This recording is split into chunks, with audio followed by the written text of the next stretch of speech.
Bonjour, nous sommes le 5 mai, lundi 5 mai 2025, le 5 du 5 2025,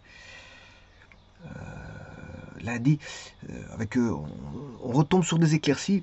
Bon, de temps en temps, il y a un petit peu de vent, il fait un petit peu frais malgré que il y a les éclaircies. Les éclaircies n'augurent en rien d'une forte chaleur, hein. C'est pas parce qu'il y a des éclaircies qu'il fait chaud. Voilà. Parfois, il y a des éclaircies et il y a un vent frais, et un petit vent frais. Pour ceux qui se situent bien sûr en extérieur et qui ressentent je m'excuse, qui ressentent ce vent frais. Alors cette vidéo aussi va être consacrée à une discussion, mais pas n'importe quel type de discussion.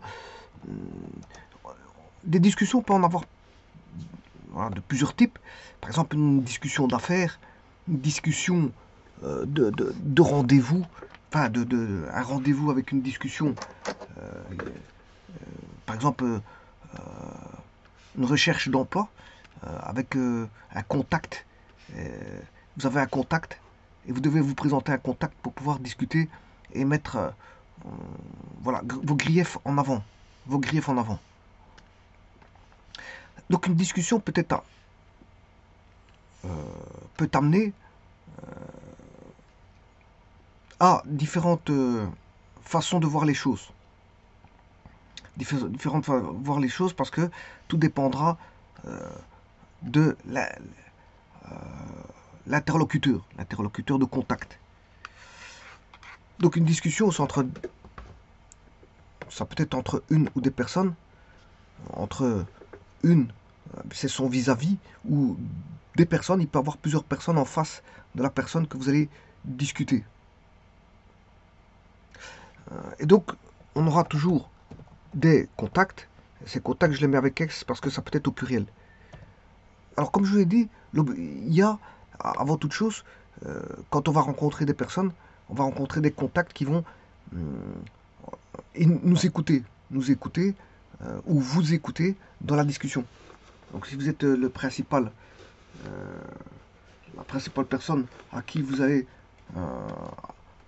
avoir des liens de contact avec une ou des personnes, ben, vous serez amené à être écouté par la personne de contact ou les personnes de contact qui sont en face de vous. Et donc, euh, discussion, la discussion va prendre une allure qui est en fonction d'un objectif. On ne va pas discuter de tout et n'importe quoi. On va cadrer la discussion. Il faudra la cadrer euh, dans un objectif qui est l'essence même de la discussion. L'essence même qui est l'essence de la discussion, qui est le but de la discussion. Donc on a un objectif, on va être amené à discuter sur une essence même d'une discussion, sur un but à viser.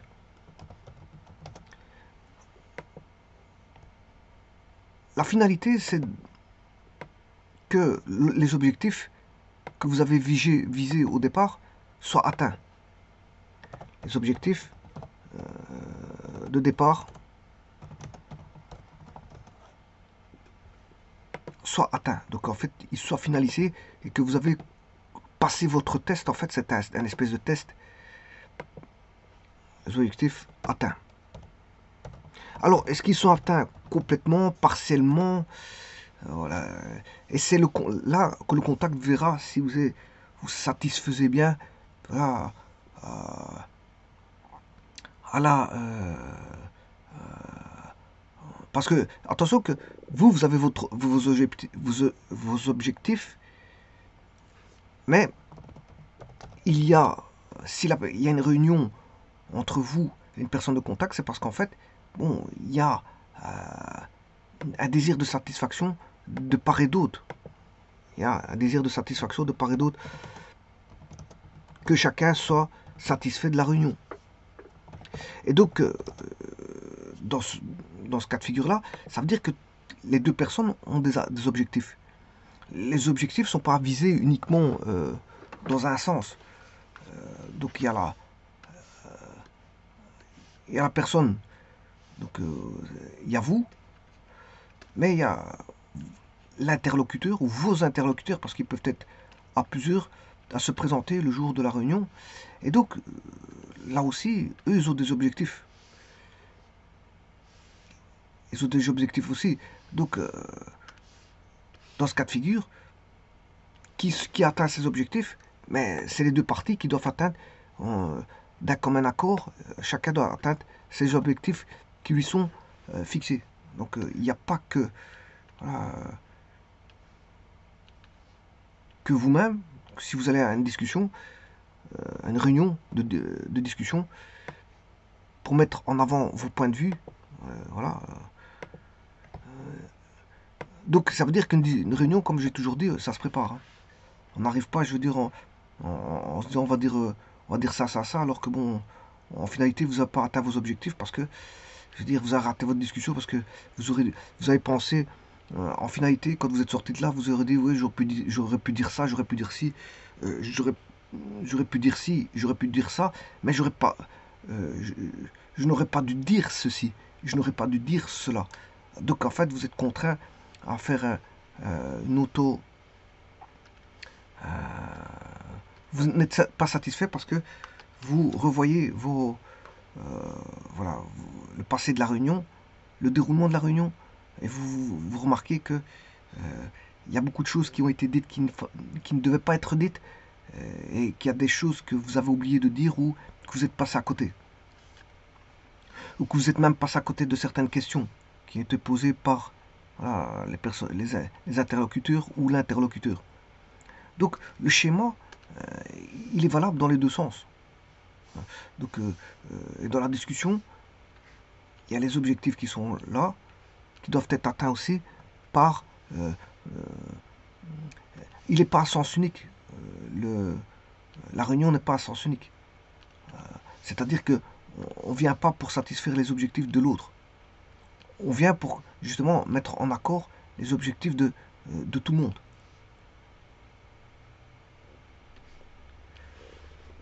Donc chacun a ses objectifs de départ, si vous voulez. Les objectifs de départ.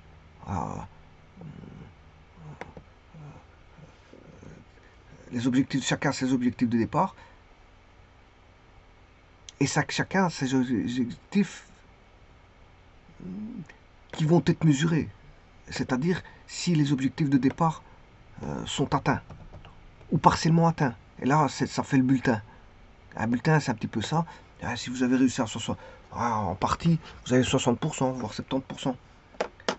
Voir si vous avez échoué, vous êtes en dessous de... Vous dites, la réunion ici n'a servi à rien, parce que je veux dire, je suis complètement passé à côté de la plaque. Il m'a posé telle question, ça n'a pas été. Ça m'a posé telle question, ça n'a pas été. J'ai pas su répondre à ces questions.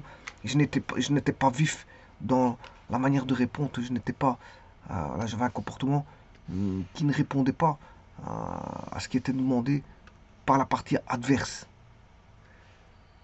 Et les deux parties peuvent être insatisfaites. Alors peut-être les deux parties peuvent être satisfaites partiellement. Une partie peut être satisfaite complètement et l'autre pas. On peut toujours avoir... Bon, on n'a pas forcément une égalité des satisfactions. Voilà, c'est pas une balance. Hein. C'est pas bon... tout le monde a recouvré la 50-50 ou 60 ou 60-60 ou 70-70. Ça va pas comme ça. Parfois, certains sont très satisfaits, 70%, ils sortent de la réunion en disant ouais, tout a été correctement, mais en fait, la partie adverse n'est pas contente du tout du déroulement de la réunion. Donc, il va se dérouler, dans une réunion, va se dérouler des tâches qui sont de type d'expression verbale, mais dans ces expressions verbales, on va réfléchir à ce qu'on va dire. La personne vient en se présentant avec un historique, un passé, etc. Elle vient en tant que personne humaine, avec un comportement, une certaine forme de respect, de dignité pour chacune des parties. Et donc, comme j'ai toujours dit, dans l'expression verbale, voire orale, ce qui est demandé, c'est le respect mutuel. Et une fois qu'il y en a qui commence à dépasser les limites, peut-être que la seconde personne ne réagira pas, mais elle finira par réagir à un moment donné en se posant la question, même hors réunion, va intervenir hors réunion, pour tirer, je veux dire, quelques enseignements, voilà, que la personne adverse était, voilà, malveillante, irresponsable, irrespectueuse, et qu'elle ne peut pas intervenir dans un cadre où on a un environnement de travail qui offre, par exemple, de la responsabilité, du respect mutuel, et ainsi de suite. Donc ils verront tout de suite que la personne ne correspond pas. Et donc ici, les discussions, ce sont des discussions relatives à une réunion auquel chacun va présenter ses motivations. Et les motivations, tout le monde en a. Il n'y a pas que une partie qui a des motivations et l'autre n'en a pas. Alors, je prends ici le cas de figure d'une réunion une réunion qui va concerner. Bon, les réunions peuvent avoir toutes sortes de réunions. Je l'ai déjà dit, de réunions de travail, réunions voilà, de remise, réunions pour remettre en état des lieux certaines situations. Voilà, les gens vont se réunir et communiquer et envoyer, et transmettre des informations auxquelles chacun va prendre, va noter les informations. Tout le monde va, chacun va noter ce qui doit découler des informations à prendre en compte pour voilà, des tâches opératives qui auront lieu hors de la réunion. Donc il faudra respecter ce qui a été dit en réunion. On essaie de respecter dans une réunion ce qui a été raconté. C'est pour ça qu'il y a la prise de notes est fort important. Donc ici, moi, je prends une réunion, pas n'importe laquelle, parce qu'il en existe toute une panoplie. Et ici, c'est une réunion concernant, je veux dire, une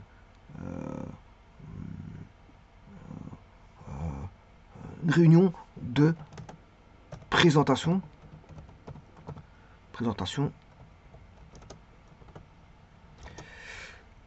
avec un objectif, objectif de vue, en vue, objectif en vue. Par exemple, rechercher voilà, réunion, on recherche un emploi et vous devez vous présenter au niveau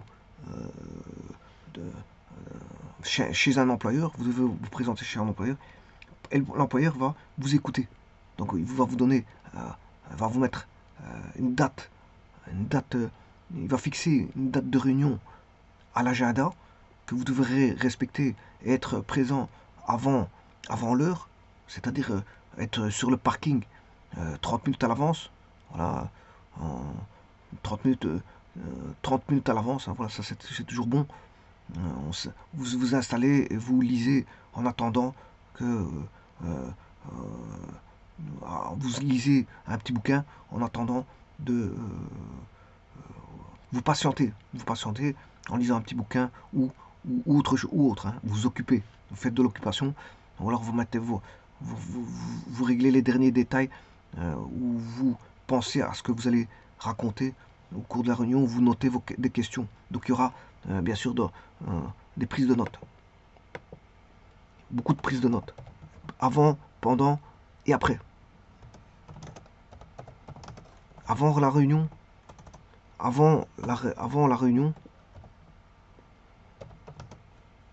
pendant et après. Et grâce à ça, on en tire des enseignements. C'est-à-dire que si ça ne s'est pas bien passé, ben la prochaine fois, on va essayer de remanier ce qui n'a pas été pour pouvoir les remettre en adéquation avec la prochaine réunion qui se verra un peu peut-être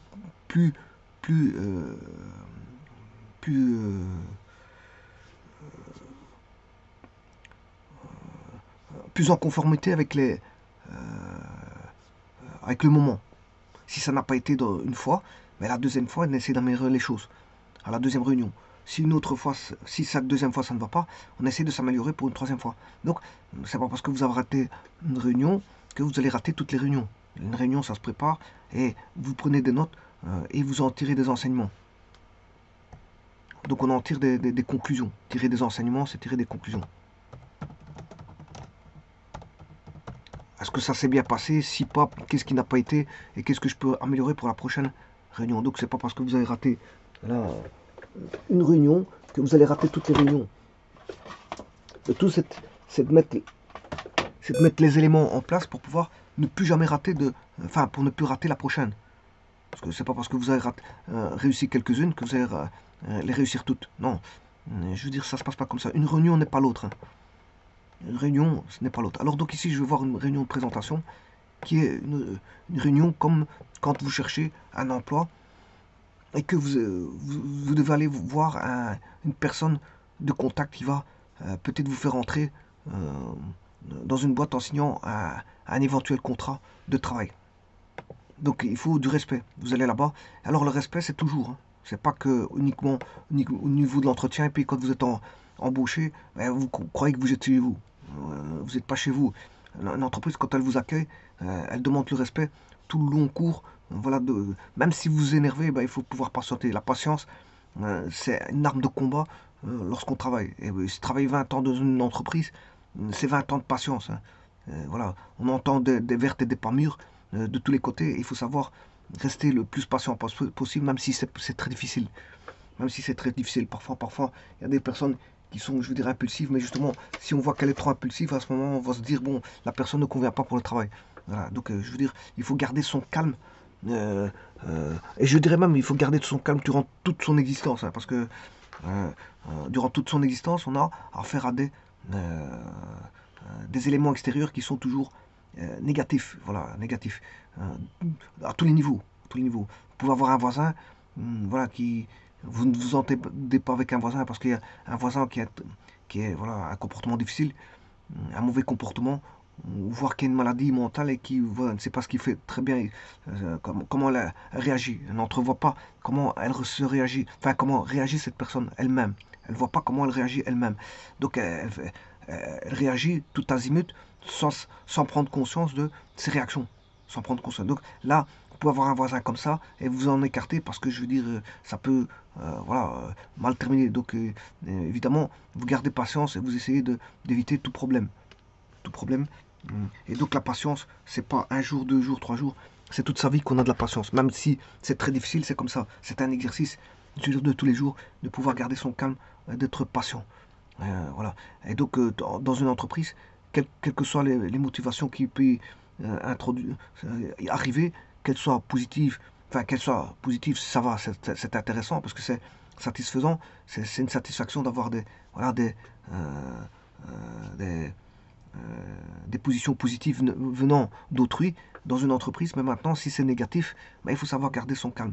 Et même si c'est le plus négatif possible, euh, euh, même si c'est très négatif, parce qu'il y a des éléments négatifs, super négatifs, hyper négatifs. On peut mettre un échelon dans des éléments négatifs, et certains peuvent être très déstabilisants. Et donc, dans ces cas-là, la meilleure des façons de réagir, c'est toujours le calme. Rester calme, à tous les niveaux. À tous les niveaux. Et donc, quand on demande la patience, c'est pas uniquement le jour de l'entretien, on se dit, bon, on va essayer de montrer une fausse image, voilà qu'on est patient, mais au bout du compte, c'est pas le cas. C'est pas le cas. On montre une fausse image le jour où, si on est pris euh, si on est pris pour une place, si vous êtes pris, je parle pour vous, voilà, si vous êtes pris pour une place, ben, le tout c'est de garder cette forme de patience tout le long cours de votre voilà, accueil dans l'entreprise, parce que une entreprise vous accueille, elle ne vous force pas à venir. Si vous n'avez pas envie de signer, vous signez pas. Si vous ne voulez pas rentrer dans la société, vous ne rentrez pas.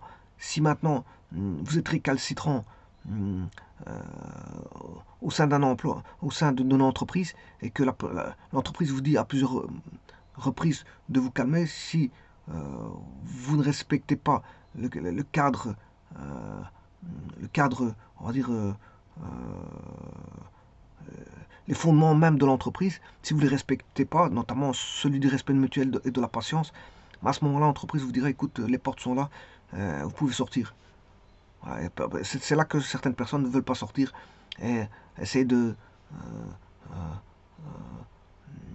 essayent de garder toujours leur place tout en étant récalcitrants. Donc elles ne se mettent pas, je veux dire, elles se mettent pas comment est-ce qu'on appelle ça, je sais plus le nom, en,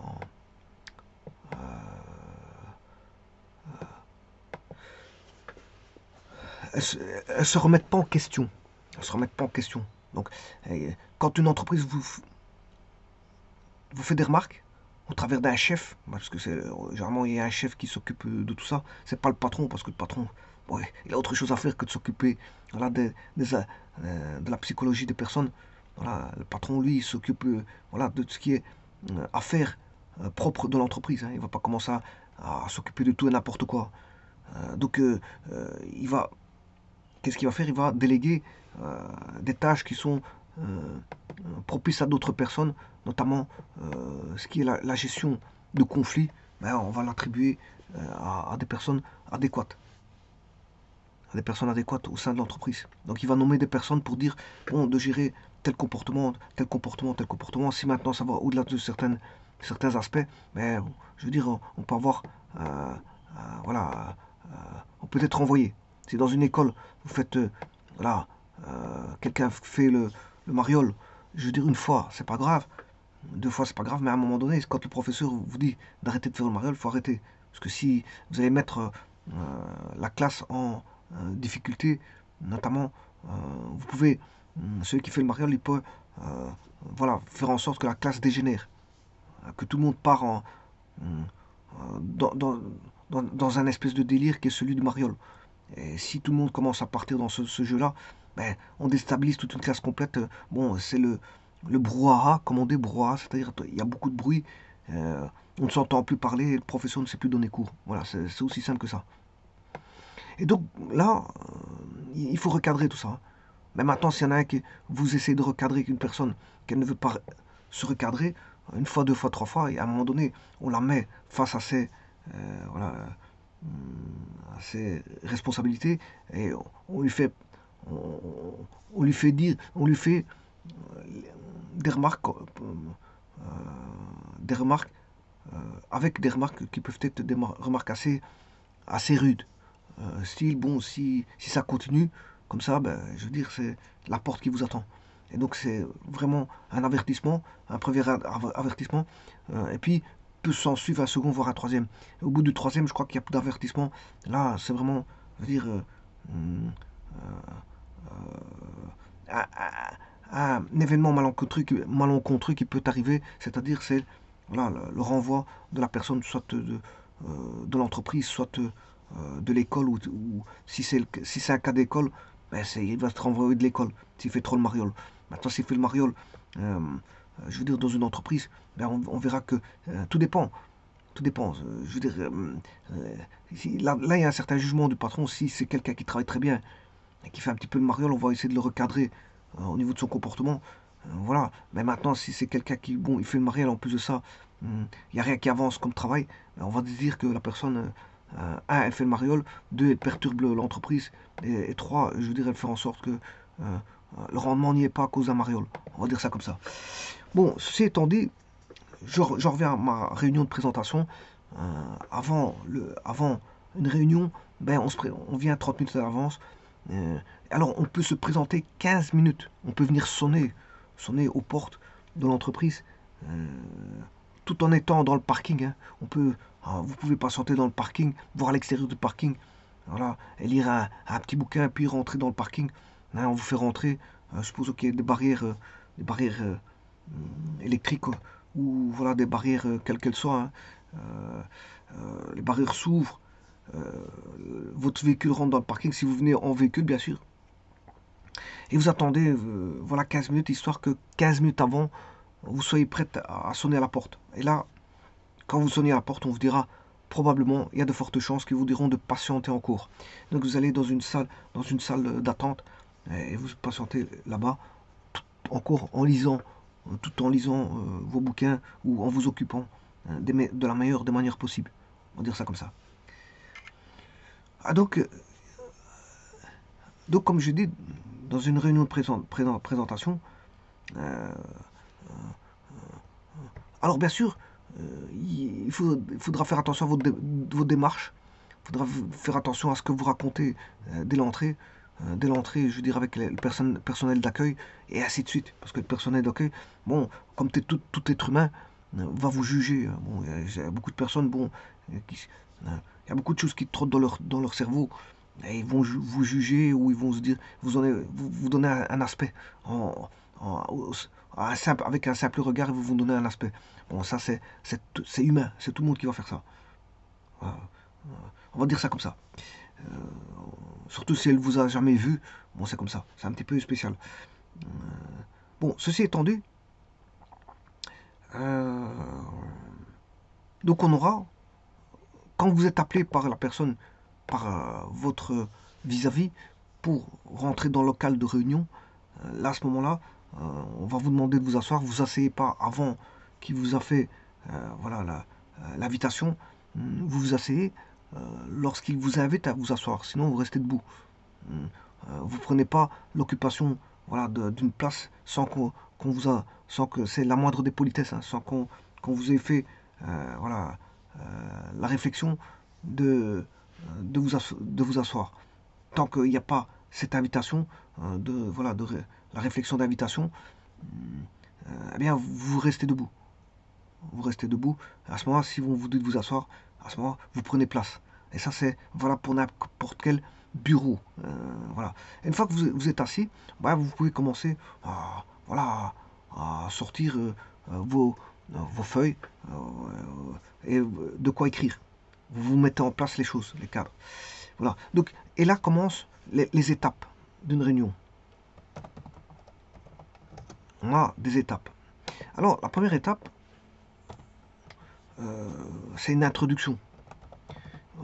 Il y aura toujours une introduction. Bien sûr, on introduit voilà, la réunion. Bien sûr, on laisse parler d'abord celui qui vous accueille. Hein. Voilà, celui qui vous accueille dans la réunion, vous laissez parler. Vous le laissez introduire. Et vous vous laissez guider par voilà, ces questions. C'est ces questions qui priment. Voilà, vous répondez à ces questions. Et répondez pas à côté de la plaque. Quand on vous dit 2 plus 2, ça fait 4, ça fait pas 5. Enfin, je veux dire, on va dire ça comme ça. Dans les nombres qu'on manipule au quotidien, 2 plus 2, ça fait 4. Donc ici, quand vous répondez à une question, il ne faut pas répondre à côté de la plaque. Parce que si les personnes voient que chaque fois vous répondez à côté de la plaque, la personne qui vous pose la question sera insatisfaite par rapport à vos réponses. Donc il y aura un jeu de questions-réponses. Et toute question qui sera envoyée demande une réponse adéquate. Et donc si vous répondez à côté de la plaque, ça ne vous correspondez pas, je veux dire, à la personne, vous ne correspondez pas aux objectifs de la personne qui vous accueille. Donc ici, il y aura, bien sûr, après les introductions, l'introduction, il y aura un développement. On va développer voilà, le sujet plus en détail. Et vous verrez que vous sentirez, ça on sent directement, qu'il y a, on sait bien quand on arrive à terme de la réunion, puisque en fait on arrive vers une zone de conclusion. Voilà. Donc c'est un petit peu comme si vous faisiez un texte. Hein. Un texte dans un texte, ben, vous avez l'introduction, le développement et la conclusion. Et dans le développement, il y a encore plusieurs sous-étapes. Hein. Donc le schéma global, il est là. Au départ, on sent qu'on est au début. Ouais, le début n'est pas comme la fin. Qu'il y a un entre eux. Voilà. Il y a un entre eux. Et tous ces timings-là, tous ces timings se ressentent. Hein. Ils se ressentent. On ressent le début quand vous êtes accueilli, voilà, que vous devez vous asseoir, et puis après qu'on commence à parler certaines choses. Voilà. Et puis après, à un moment donné, vous voyez qu'on rentre dans le vif du sujet et qu'on développe des points qui sont vraiment les points à développer. Les points à développer qui, justement, vont mettre, je veux dire, en communion les idées de chacun. Je vous rappelle qu'ici, il faut un objectif de satisfaction pour les deux parties, hein, pas pour qu'une seule partie. Pour les deux parties. Et donc, il faut des objectifs qui se communient, qui soient communs aux deux parties, et pas qu'à une seule partie. Voilà. Ensuite, bien sûr, le temps de la conclusion se remarque. Hein. Elle se remarque.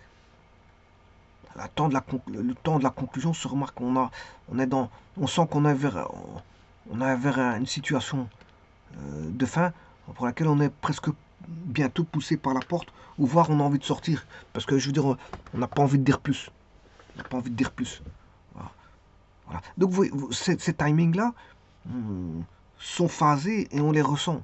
On sait bien quand on est au début, bon, voilà, il y a quelque chose, une mise en place qui se met, une mise en place dans l'espace et dans la verbalité, dans la transmission de parole. On voit bien qu'on est au début, on raconte pas des choses de la fin, on est au début. Et ça va de soi, c'est naturel. C'est un processus naturel voilà, de l'expression orale de début n'est pas l'expression orale de fin.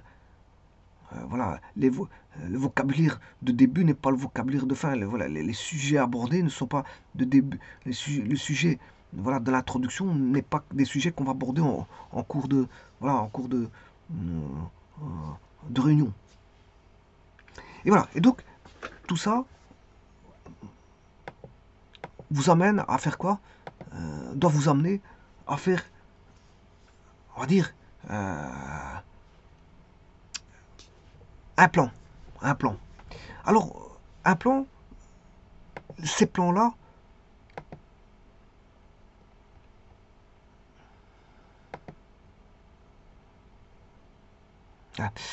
ces plans-là vont refléter ce qui va se passer dans la réunion.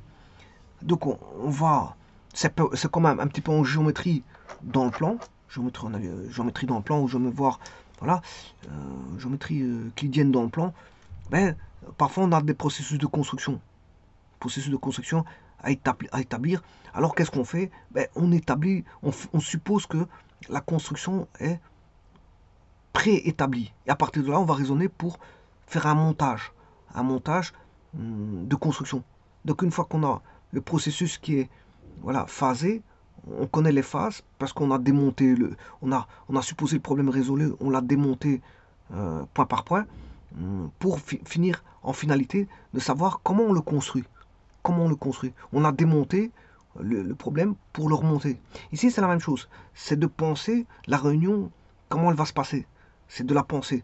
Une fois que vous avez pensé la réunion, comment elle va se passer, c'est de phaser cette réunion. Vous savez très bien que vous allez avoir un point de départ, voilà, un développement et une finalité qui est une conclusion. Et donc, en pensant comme ça, on peut faire un plan. Vous pouvez faire le plan de ce qui va s'y dérouler. Et donc, alors, je vous rappelle qu'il existe des programmes qui permettent de faire beaucoup de choses. Hein. Les programmes, il y a des programmes surtout n'importe quoi. Vous voulez dessiner, vous avez des programmes de dessin. Vous voulez calculer, vous avez des problèmes de calcul. Vous voulez faire de la géométrie, il y a des problèmes de jeu, des programmes de géométrie. Vous voulez faire des agendas, il existe des programmes qui font de des agendas. Voilà, qui vous créent un agenda, voilà, qui va vous permettre de vous dire tel jour vous devez faire ça, tel jour vous devez faire ça. Et ainsi, c'est un genre de journal de classe. Enfin non, je m'excuse, c'est un agenda. Oui, c'est comme un journal de classe, parce que dans le journal de classe, on peut indiquer ouais, les travaux futurs. Donc, c'est aussi bien pour le quotidien que ce que vous avez fait en classe le jour même. Donc, c'est un espèce de rapport résumé de ce que vous avez fait le jour même, mais de ce qu'il faut faire dans le futur. Par exemple, s'il faut apporter de l'argent, il faut l'indiquer dans le journal de classe. Si vous avez des devoirs, il faut l'indiquer dans le journal de classe. S'il y a quelque chose à faire, dans le futur, il faut l'écrire dans le journal de classe. Donc, le journal de classe permet, je veux dire, de mettre les événements, les, euh, les écrire avec une certaine temporalité. Et donc on sait aller rechercher à n'importe quelle date les tâches qui devront être exécutées tel jour ou tel jour, en fonction de la date. Et donc ici c'est un peu la même chose, c'est d'écrire. Il existe des programmes sur tout n'importe quoi, comme je vous ai dit, sur la construction d'agenda, sur la planification. Vous avez le programme de planification. Voilà, les programmes, vous avez des programmes sur tout n'importe quoi. Et donc, si je prends, ici j'ai basé la réunion sur voilà, une réunion basée sur, bien sûr, toujours une satisfaction entre deux parties. En tout cas, on essaie d'y parvenir, à la satisfaction entre deux parties. Par exemple, je pense à la recherche d'emploi. La recherche d'emploi, une personne qui veut travailler, elle va se présenter à une réunion par rapport à un profil recherché. Et si la personne correspond au profil recherché, elle sera prise pour le poste d'emploi qui est vacant. Et donc, là, il faut se mettre, bien sûr, créer un plan par rapport à ça. Et donc, dans les centres de formation, il existe des programmes tout faits. Je peux vous dire ils sont dans des serveurs. C'est des serveurs, et là, à ce moment-là, vous rentrez dans le serveur, bien sûr, vous devez rentrer les informations dans le serveur. Voilà. Une fois que vous êtes rentré dans le serveur, euh, vous allez dans le programme, bien sûr, adéquat. euh, Parce que les centres de formation, ou voilà, qui dépendent de l'État, ben, ils sont outillés au niveau des programmes pour faire de la formation en ligne, pour, je veux dire, faire beaucoup de choses, hein. Vous trouverez dans les sites euh, de recherche d'emploi, ben, vous trouvez beaucoup de choses, notamment, voilà, vous pouvez vous former en ligne sur divers sujets, notamment sur de la bureautique, sur du traitement de texte, peu importe. Il existe tout ce que vous voulez là-dessus, mais aussi sur voilà, si vous devez faire une réunion, si vous devez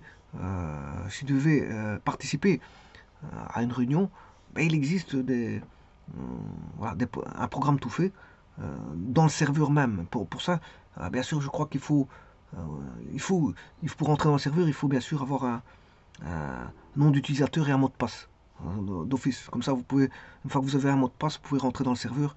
On vous attribue, l'administrateur réseau vous attribue, voilà, hum, un, un nom d'utilisateur suivi d'un mot de passe, et vous, voilà, et vous permet d'avoir accès aux programmes qui sont, bon, on va dire, aux programmes spécifiques qui sont propres à la recherche d'emploi. Propres à la recherche d'emploi. Voilà. Donc ici, comment va-t-on? Je vais faire un schéma, un plan. Je vais faire un plan simple. Attention, ici je ne cherche pas la complication, hein. Je vous le dis tout de suite. Le but c'est pas de compliquer les choses. Bon, tout est déjà très compliqué là-dessus, notamment le psychologique.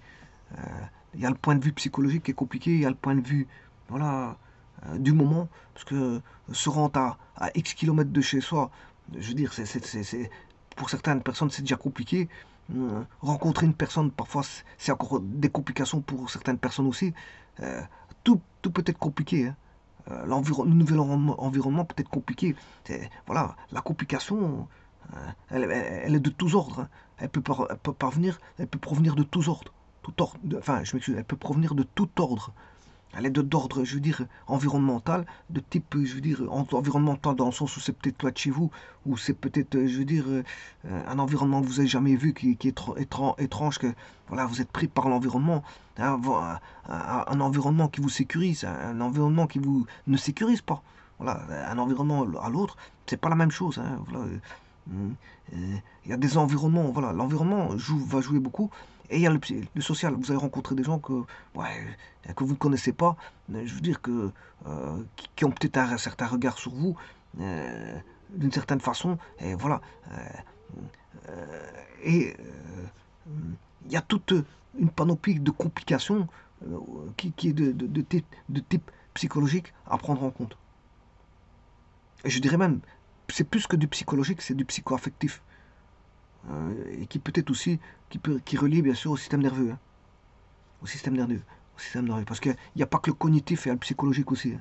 Il n'y a pas que les connaissances qui rentrent en compte dans ce cas-là, cadre-là, il y a le psychologique. Et bon, maintenant, on peut, au niveau cognitif, bon, avoir les pleines satisfactions vis-à-vis de son partenaire, mais au niveau euh, psycho-affectif ou psychologique, ben, on ne rentre pas dans le cadre voilà, de la satisfaction de son partenaire. Et donc, on rate complètement, comment on appelle ça, sa réunion, son exposé. On veut exposer quelque chose et on est à côté de la plaque parce que, je veux dire, on a des critères, en fait, qui ne, qui ne correspondent pas, je veux dire, au profil recherché. Voilà. Donc, c'est pour ça que je disais, c'est un tout. Et tout est compliqué. tout est compliqué. Il n'y a pas que, je veux dire, le fait de faire un plan, le fait de faire un plan et de le réussir ne suffit pas.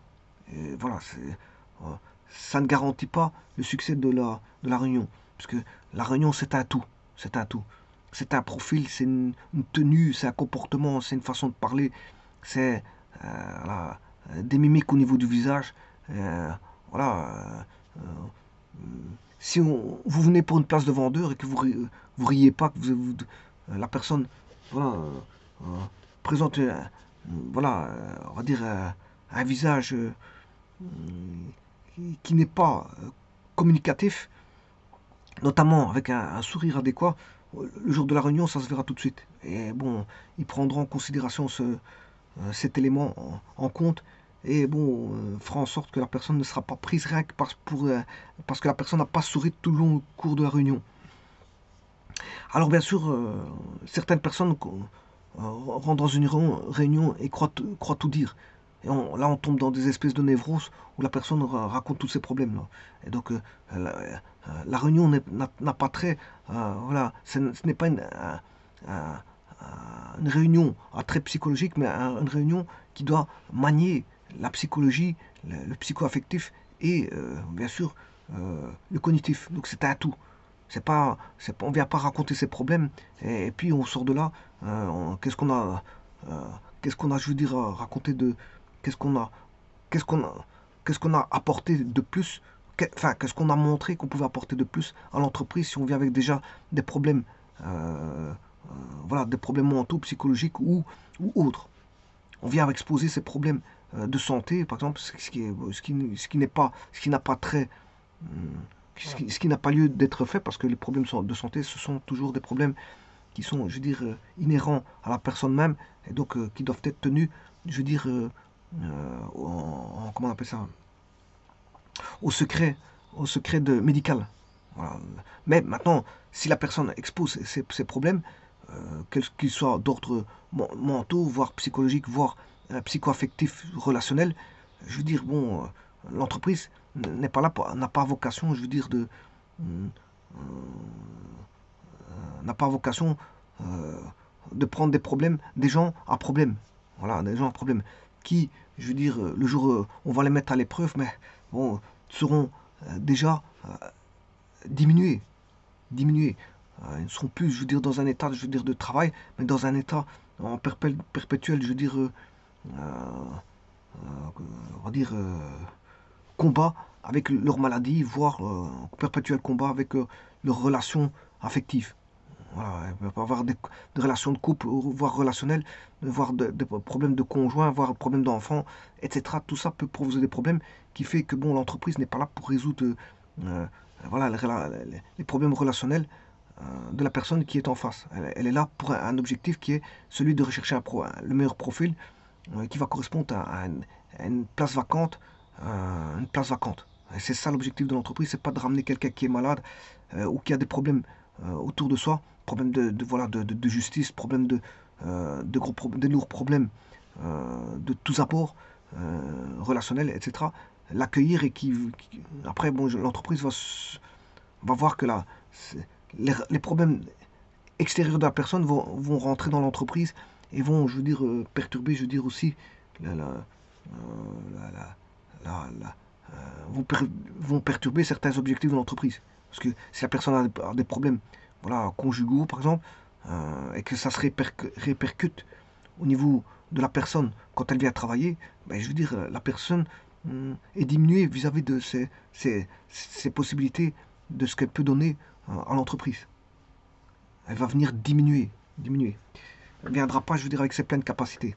Alors donc ici, un plan qu'on pourrait établir, c'est, bien sûr, comme vous l'aurez compris, c'est une introduction. On peut faire une introduction. Alors, dans l'introduction, il faut définir les objectifs. Hein. Parce que si vous ne connaissez pas vos objectifs, à quoi bon aller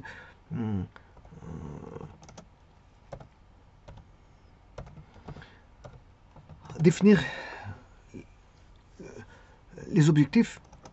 Quand je mets les, parce que je peux mettre l'objectif ou les objectifs pour avoir plusieurs objectifs. Voilà, de la discussion. Donc on va pas discuter de tout et n'importe quoi. Donc il faut déjà préparer ça. Et alors, bien sûr, dans les objectifs de la discussion, bien sûr, il faut pouvoir vous présenter. Il faut pouvoir faire une présentation. Donc, pouvoir se présenter. Hein.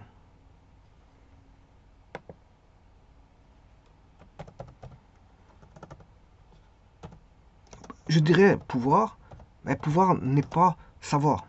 Pouvoir est savoir, parce que c'est pas évident de pouvoir se présenter. Bon, on peut se présenter, mais savoir le faire, c'est pas évident. Hein. Donc, pouvoir et savoir, c'est pas le même. C'est pour ça que je distingue pouvoir et savoir. Pouvoir se présenter vis-à-vis à son vis-à-vis. Et un vis-à-vis n'est pas l'autre. C'est pour ça qu'il faut se présenter, savoir se présenter par rapport à un vis-à-vis. Qui vous avez rencontré, voilà, quelle est la personne de contact que vous allez avoir. On peut étudier au fur et à mesure de la réunion. Quand elle se déroule, on peut commencer à savoir comment la personne en face est. Voilà. Et donc ça a trait à quoi? Définir les objectifs de la discussion. Et comment parler, bien sûr, quand je dis définir, c'est savoir en parler. Hein.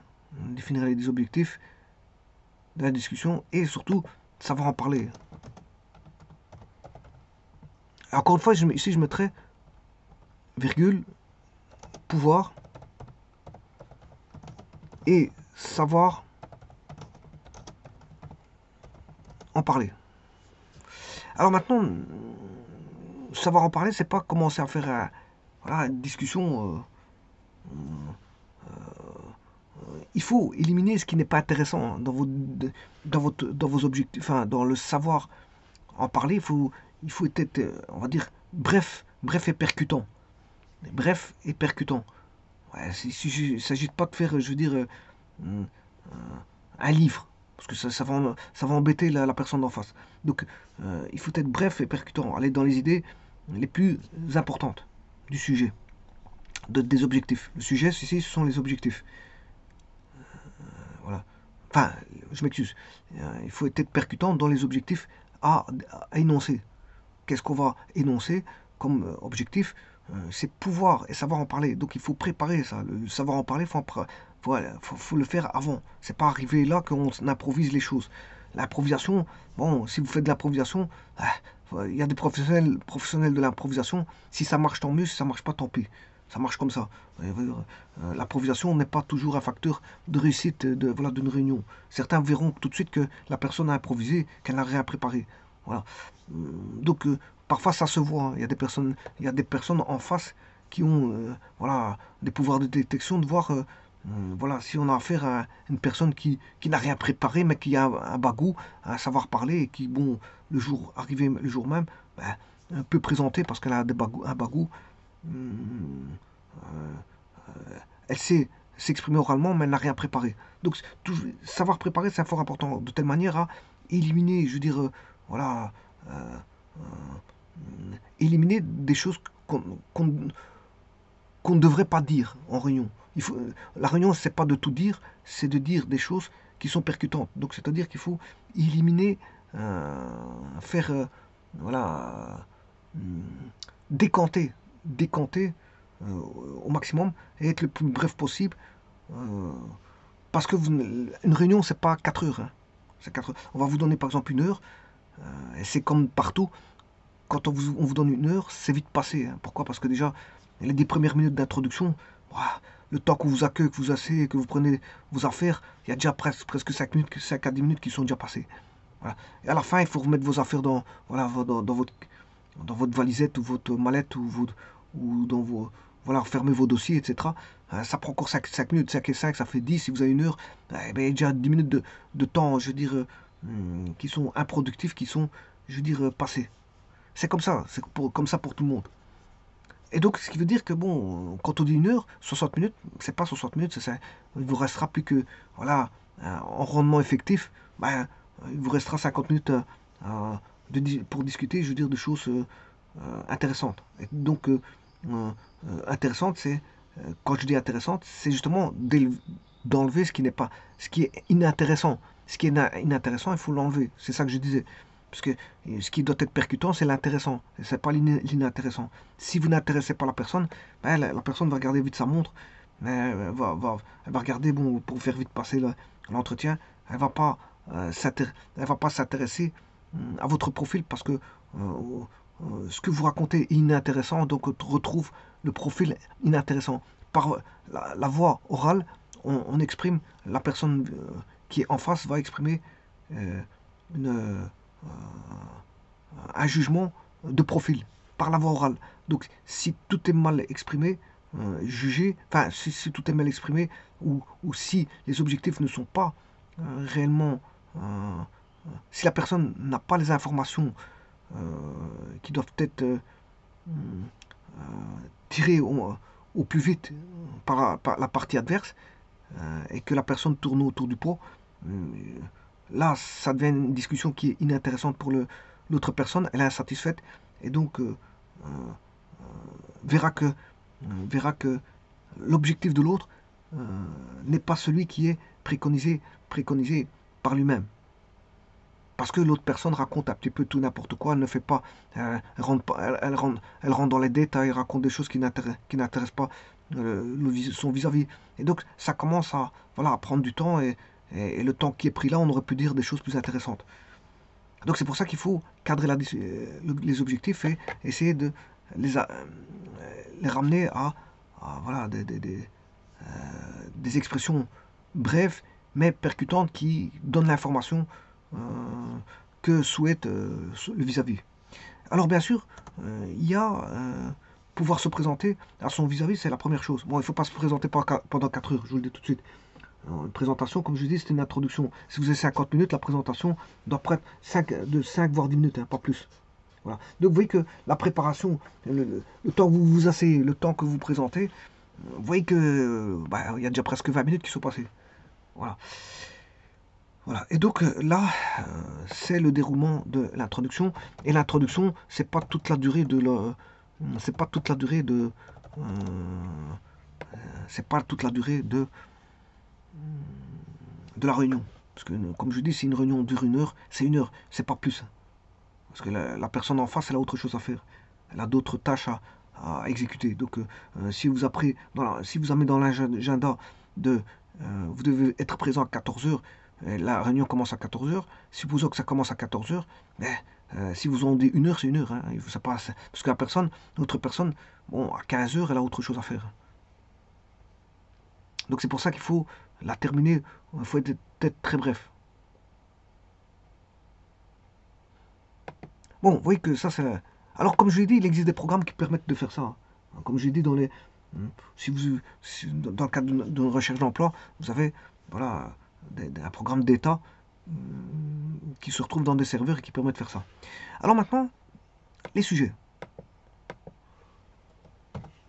Après avoir vu les objectifs, il y a les sujets de discussion.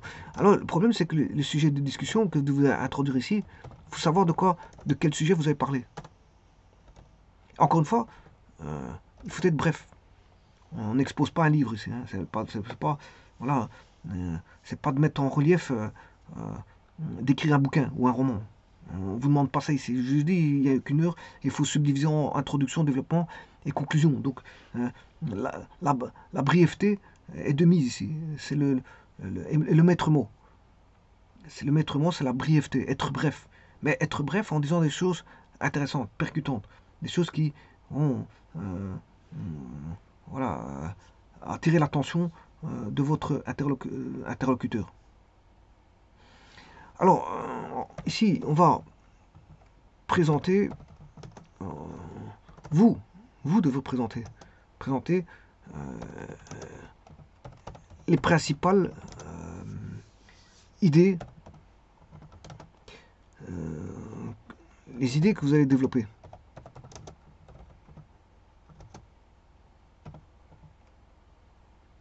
Il faut le faire avant ça.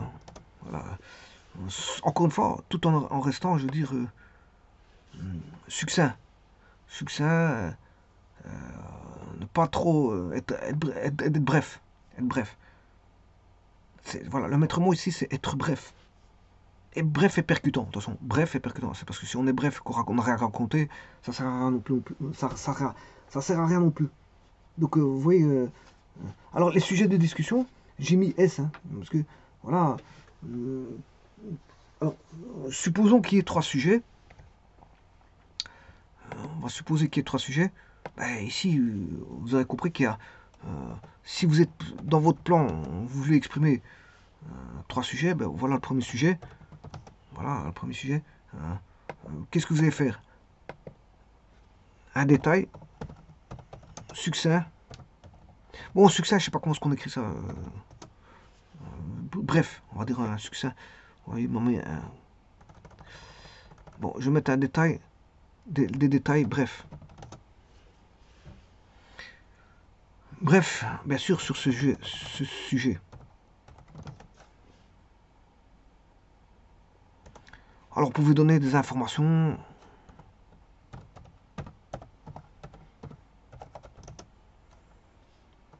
Encore une fois, maître mot, c'est bref, hein. Information. Bref.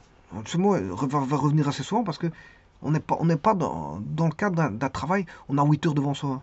Ah, c'est quelque chose qui doit être. Bref, donc vous savez très bien que vous êtes temporisé. Quelque part, indirectement, il y a une temporisation qui est mise en jeu.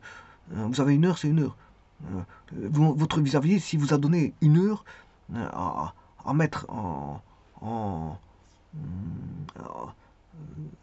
une heure à exploiter, c'est une heure, pas plus. Hein. Il ne vous donnera pas une heure en plus. Hein. Ah, donc ça veut dire que vous êtes il y a un timing et vous êtes la réunion est temporisée, elle est limitée dans le temps. Ce qui veut dire que si vous n'avez pas raconté les informations les plus importantes que vous vouliez dire, vous sortez de là, vous allez être insatisfait par le cours de développement de la réunion. Et donc c'est pour ça qu'il faut maîtriser. La réunion, ça se maîtrise au niveau des informations que vous allez divulguer et bien sûr qui doivent être bien sûr des informations qui ne doivent peut-être pas à caractère secret. Hein. Ouais, secret médical, ça n'intéresse pas la personne d'en face. Secret médical, c'est vous et la médecine. Ce qui est secret, voilà, secret autre, de couple, etc. Bon, il y a toutes sortes de secrets qu'on ne divulgue pas. Hein. C'est affaire privée. Tout ce qui est affaire privée, c'est dans la sphère privée. Vous n'avez pas à divulguer les informations voilà, de sphère privée au sein d'une réunion. Voilà, donc on a des informations brèves.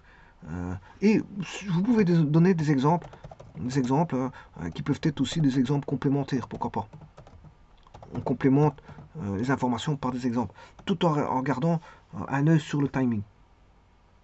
Et bien sûr, vous pouvez avoir un rapport avec, avec on va dire, votre vis-à-vis. Alors ça peut être votre ou vos, parce qu'il peut y avoir plusieurs dans une réunion. Parfois, il y a plusieurs personnes qui vous attendent. Vous allez être scruté par plusieurs personnes et pas par une personne. Donc, rapport, il faut faire voilà, des rapports avec votre ou vos vis-à-vis. Alors maintenant, si c'était une assistance, si c'était un sujet à préparer par rapport à une assistance, ben, là, ce sera un rapport avec votre assistance que vous avez en face. Mais ici, bon, quand je prends le cas d'une réunion, où, une réunion où on aura une, voire deux, voire trois personnes, rarement quatre.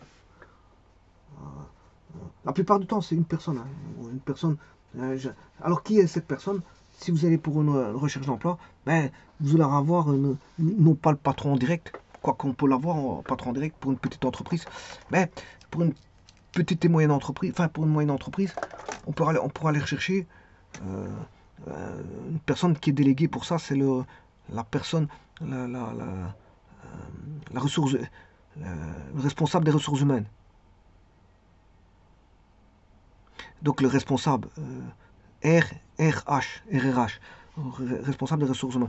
Là, à ce moment, s'il n'y a qu'une personne qui s'occupe des ressources humaines, voire deux, ben, vous êtes accueilli par une des deux, voire les deux. Et donc, vous allez avoir une personne en face. on peut avoir deux personnes en face. Maintenant, le patron peut être là, présent. C'est parce que c'est lui, c'est son entreprise, il a envie de voir qui. Maintenant, si c'est un patron qui est en contact, parce qu'il y a des entreprises où il y a des gérants, bah, ils s'occupent de plusieurs entreprises. Bon, ils- ils sont dans plusieurs pays. Enfin, ils sont dans un pays et ils gèrent plusieurs entreprises dans plusieurs pays, donc ils ne savent pas venir. Le gérant, il est à sa place. Vous ne savez pas l'atteindre. Même ceux de l'entreprise ne voient pas le gérant. Voilà, parce que bon, il est situé dans certains pays, il a plusieurs boîtes, et voilà, vous ne le voyez pas dans l'entreprise. Par contre, il y a des patrons, vous le voyez dans la boîte. Vous voyez tous les jours arriver, etc. Il est là, il est présent. Et là, le patron peut, avec il veut savoir qui va rentrer dans sa boîte. Euh, donc, il va être présent. On va dire, qui c'est ce monsieur ou c'est cette dame. Il se pose des questions aussi, hein. Il va se poser des questions, qui va rentrer quelle est la nouvelle personne qui risque de rentrer dans ma boîte si je, et je tiens pas à faire une erreur. Si il signe, il est parti pour 6 mois. Et s'il ne correspond pas, ben je vais devoir le payer pendant 6 mois. Alors que bon, il va pas me rapporter grand chose concernant, je veux dire, la- la- le rendement de l'entreprise. Donc lui, le patron s'inquiète aussi de qui va rentrer dans la boîte. Moi, si c'est une personne à problème, bon, elle va payer quelqu'un pour ramener des problèmes dans l'entreprise. Ouais, bon, c'est pas le but de la manœuvre aussi pour un patron. Donc parfois, on a les ressources humaines, on lui fait confiance, mais parfois le patron il a envie de voir la tête de la personne, et se poser la question qui c'est celui-là. Euh, drôle de tête, drôle de tête qu'il a. Enfin bref, comme dans la chanson, il y a une chanson comme ça, voilà. Euh, drôle de tête, celui-là. Et qui c'est celui-là, qui c'est ce type-là, voilà, complètement gaga. Bon, je veux dire, ça c'est une chanson, et je veux dire, euh, euh, c'est une chanson qui a cours euh, pour toute personne, hein. Quand une personne voit une autre, elle se pose des questions sur la personne étrangère qui est en face de lui, quelle que soit la personne qui est en face. Parce que quand on ne connaît pas quelqu'un, bon, on se pose des questions sur la méconnaissance de cette personne. Voilà. Alors maintenant, on peut avoir un deuxième sujet. Ben, deuxième sujet, ça va être la même chose, hein. On peut avoir un premier sujet, vous le traitez comme ça, puis vous pouvez avoir un deuxième sujet. Alors vous prenez une deuxième page pour le deuxième sujet, parce que bon, le premier sujet n'est pas le deuxième sujet. Vous faites ça pour le deuxième, et puis la même page pour vous faites une troisième page pour le troisième sujet, et ce sera toujours la même chose. Alors, pouvoir avoir plusieurs sujets, c'est ça. Premier sujet, deuxième, troisième sujet. Voilà. Et donc, là, ces sujets-là, c'est toujours des détails brefs sur le sujet. Voilà. Expose un petit peu, voilà, ce qui tient, voilà, de la démarche la démarche comment on appelle ça, de la consistance du premier, deuxième, voire troisième sujet. Et bien sûr, ce qui est très frappant pour les, son vis-à-vis, c'est les exemples, qu'on peut donner, explicites, voilà, et bien sûr toujours des rapports avec l'assistance.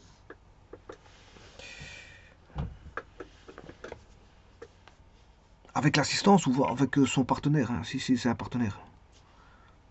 Voilà, donc vous développez vos sujets, vous développez avec des détails, et sachant que vous avez qu'une heure, hein. Donc si vous avez 3 sujets, vous devez avoir un timing qui doit diviser le time. Vous devez calculer le temps que ça va prendre, le premier, deuxième et ce troisième sujet, sachant qu'avant ça, il y a une introduction, hein. Je rappelle, il y a une introduction, ensuite vient voilà, des sujets. Euh, il faut présenter les sujets principaux, les idées que vous allez développer. Ensuite, il vient le premier sujet, deuxième sujet, troisième sujet. Voilà, s'il y a 3 sujets que vous allez aborder.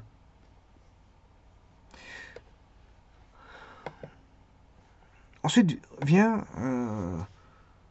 la réalité. La réalité. Dans la réalité, je mettrais plutôt réalité ici. Voilà, dans la réalité. Là, réalité, c'est retomber sur la réalité en exprimant ou en donnant. Il faut donner des exemples concrets. Donner un exemple concret. Alors, ce qui est bienvenu aussi, c'est une anecdote. Une anecdote. Attention, une anecdote tirée de la réalité. Hein.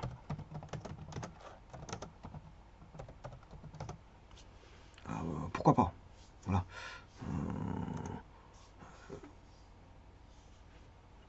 Bien sûr, et de mise, vous devez compatisser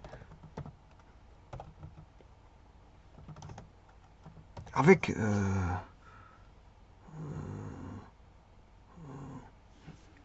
on va dire la situation de votre vis-à-vis.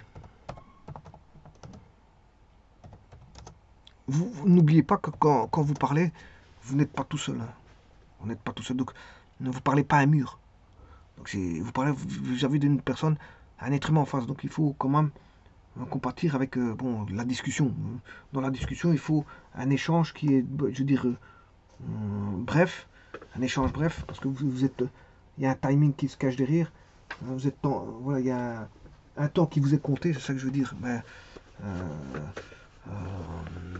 si le temps vous est compté, ben, on vous demande de ne pas perdre votre temps. Hein. Je veux dire, c'est de raconter des choses. Alors bien sûr que le tout, c'est de ne pas parler à un mur, c'est de compatir, je veux dire, avec la situation de votre vis-à-vis. Alors ça va dans les deux sens, comme j'ai dit, chacun doit compatir l'un avec l'autre. Je veux dire, rester, je veux dire, dans le respect mutuel et dans avoir une dignité de la personne en face. Respecter la dignité de la personne en face et chacun doit être digne par rapport à l'autre. Chacun doit être respectueux de la personne qui est en face. Donc, compatir, c'est toutes les deux personnes qui doivent compatir. C'est pas qu'il y en a un qui est à une échelle élevée et qui se permet, je veux dire, de regarder l'autre avec une certaine vision, une certaine hauteur. On n'est pas là, quel que soit le niveau ou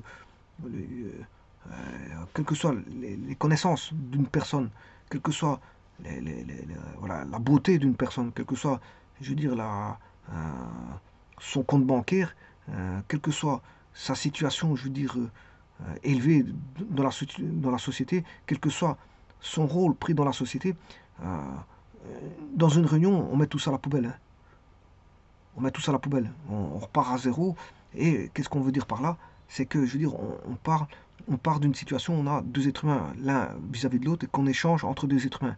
Peu importe si la personne est riche ou pas riche en face, si voilà, elle est pauvre ou pas pauvre, voilà, si la personne détient 10 sociétés ou si la personne d'en face n'a rien du tout, je veux dire, c'est une discussion qui doit mettre, je veux dire, ceci à la poubelle. Enfin, bien sûr, à la poubelle dans le cadre de la réunion. C'est pas qu'il y en a un qui doit voir d'une certaine hauteur l'autre et de prendre. Sinon, la réunion, elle est biaisée. Je veux dire, la personne, elle arrive, elle se sent mal à l'aise parce que la personne a 10 sociétés et voilà, elle met trop en valeur ses avoirs. Et donc, là, on va rentrer dans un jeu qui est, je veux dire, malsain et indigne d'une des personnes par rapport à l'autre. Voilà, parce qu'il y a déjà euh, une marque, qui vient se présenter et qui vient biaiser la discussion. C'est qu'il y en a un qui est hautain, qui se présente en tant qu'hautain et qui vient faire en sorte que l'autre, bon, euh, risque de se faire écraser dans la discussion par un comportement indigne d'une des personnes. Alors que la discussion, la réunion doit porter sur voilà, doit rester voilà, digne vis-à-vis des deux parties. J'ai bien dit des deux parties. Ça concerne deux personnes qui échangent et donc chacun doit compatir avec l'autre, quelle que soit, je veux dire la situation. Ouais, donc il faut tenir compte de la réalité. La réalité, c'est ça, c'est qu'en face, on a toutes sortes de personnes que l'on va rencontrer dans une réunion. Et je veux dire, il faut pas, c'est pas parce que la personne en face je veux dire, un certain aspect qu'il faut la, la, la, la dénier. La dénier.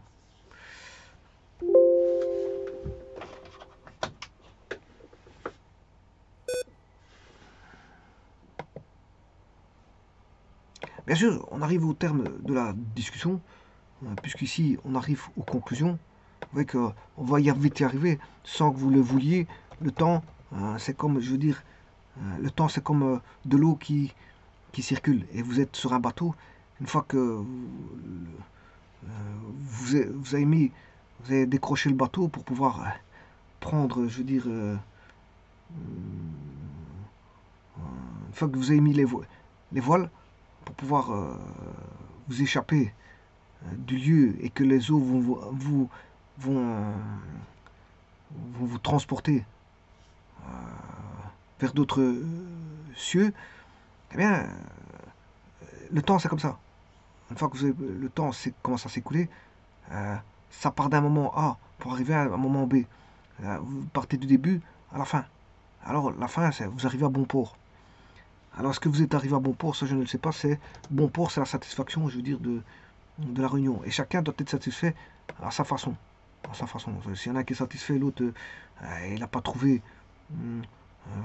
en l'autre ce qu'il recherchait, ben, je veux dire, il y en a une qui sera satisfaite peut-être, mais l'autre pas.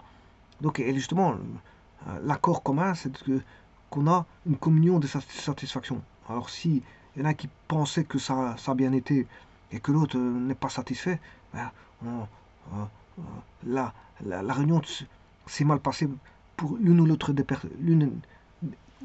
parties, voire pour les deux parties. Et donc, malgré tout, on reste digne.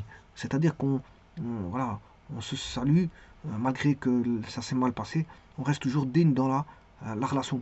C'est-à-dire, voilà, euh, on va dire au revoir à la personne, on va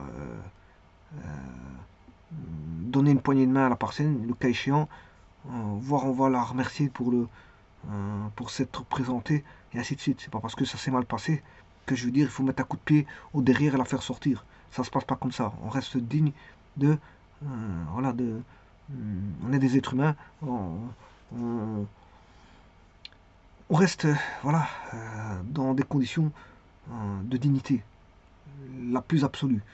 Donc avec un maximum de respect.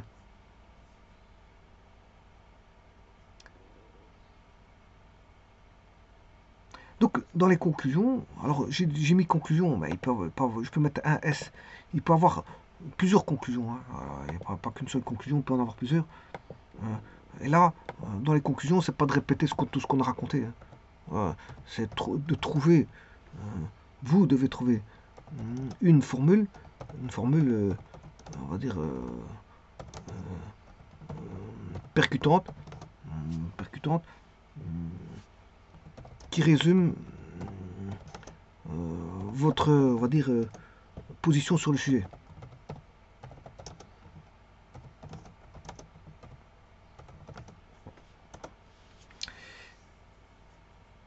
Ce que vous pouvez faire aussi, c'est résumer les principaux points dont vous voulez que la partie adverse se souvienne.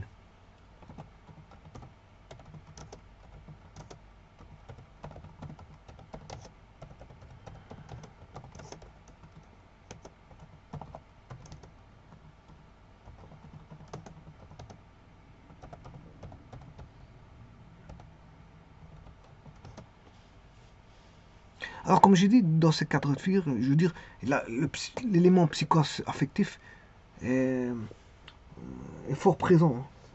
Il est fort présent. Il est fort présent, donc il faut essayer de rester une personnalité cadrée, hein. On ne fait pas voilà, des mimiques comme on veut, on fait pas, je veux dire, on ressort pas de sa bouche tout ce qu'on veut. On essaie de se limiter, je veux dire, parce que on n'est pas dans une discussion avec une personne, bon, un ami ou une amie, et qu'on raconte tout et n'importe quoi. Ici, c'est pas, ici, il faut se cadrer, hein. On est dans un cadre, voilà, de cadrage, c'est le cas de le dire. Hein. Voilà, c'est un environnement où vous n'êtes pas chez vous, hein, vous êtes accueilli, donc invité, et dans une invitation, mais je veux dire, on sort pas tout de sa bouche, hein. Parce que en plus, c'est une invitation, je veux dire, à titre professionnel, d'abord dans un point de vue personnel, parce que là, c'est vous raconter un petit peu, je veux dire, votre passé, vos objectifs que vous voulez voilà, élaborer au sein de l'entreprise. Voilà, vous montrer vos capacités, vos savoirs, vous mettez en œuvre vos, vos enfin, vous parlez de vos compétences, vous parlez de vos compétences, vos savoir-faire, de votre historique, au niveau de votre passé, votre historique professionnel bien sûr, de votre passé. Et à partir de là, bien sûr, c'est une relation de personne à personne. C'est du personnel. Mais du personnel qui peut devenir professionnel. C'est un test. Voilà, un test. Une réunion, c'est un test. De ce, alors si tout le monde est satisfait, vous êtes pris. S'il y en a une partie qui n'est pas satisfaite, mais ça va, on va dire, créer un déséquilibre entre les personnes. C'est-à-dire que c'est une réunion personnelle. C'est de personne à personne, voire d'une personne à deux personnes, voire une personne à trois personnes. Il peut y avoir le patron et voilà, on va dire le responsable des ressources humaines en présence, ce qui fait deux personnes vis-à-vis de la personne qui recherche, qui vient pour la place vacante, ben, c'est de personne à personne. Même s'il y a deux personnes en face, c'est de personne à personne. C'est de personne à personne. Alors, les personnes en face, c'est qui? Ben, ils sont représentants de l'entreprise. Donc, le patron, s'il est présent, ou le gestionnaire des ressources humaines, ou le responsable des ressources humaines qui est présent, ben, ces deux personnes représentent une entité qui est l'entreprise. Donc, la personne va parler à une entité voilà, qui est deux personnes en face qui représentent l'entreprise. Donc on va parler que on va dire que c'est une discussion de personne à personne dans un point de vue, dans ce cas-ci, professionnel. Puisque c'est pour une recherche d'emploi, enfin c'est pour une place vacante, pour être pris pour une place vacante. Ou ne pas être pris pour la place vacante. Parce que bon, soit la personne est prise, soit la personne n'est pas prise.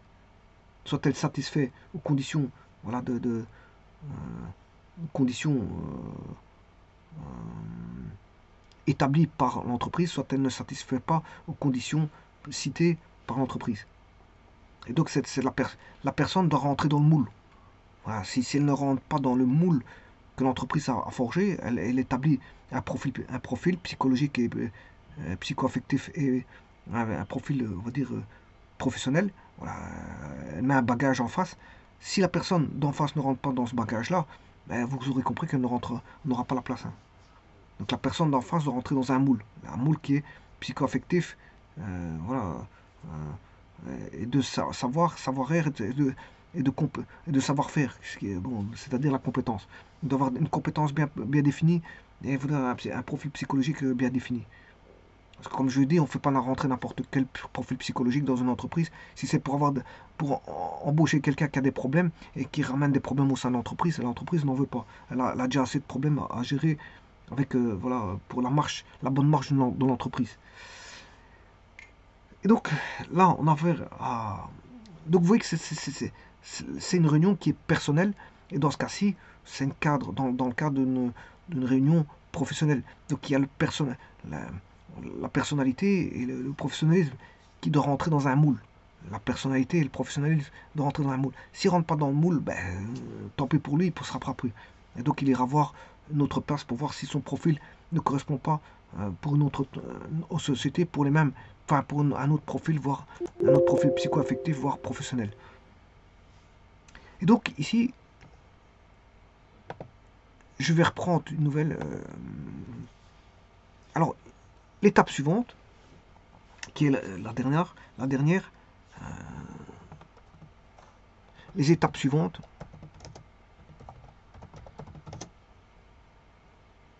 Ben, on peut faire une synthèse. Une synthèse de toutes les actions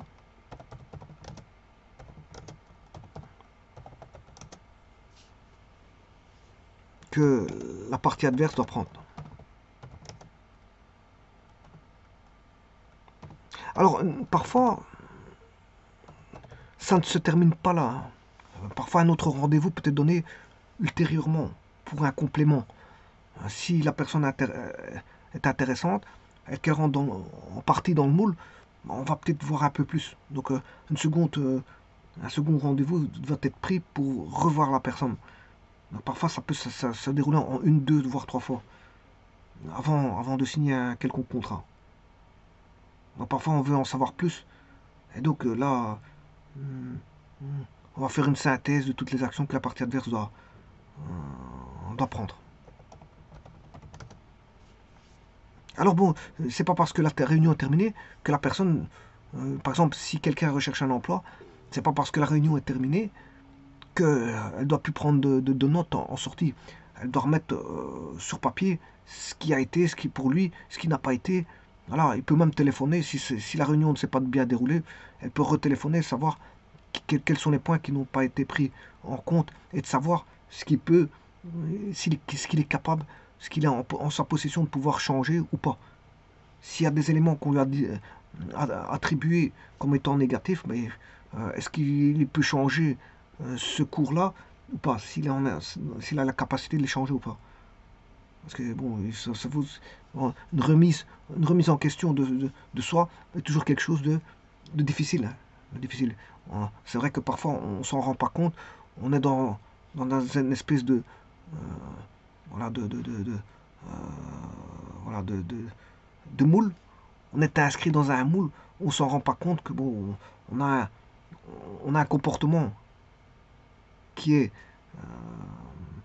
chacun son propre comportement et qui est parfois instinctif. Et donc parfois, pour si d'autres personnes font des remarques sur certains comportements instinctifs, pouvoir le changer, parfois c'est difficile.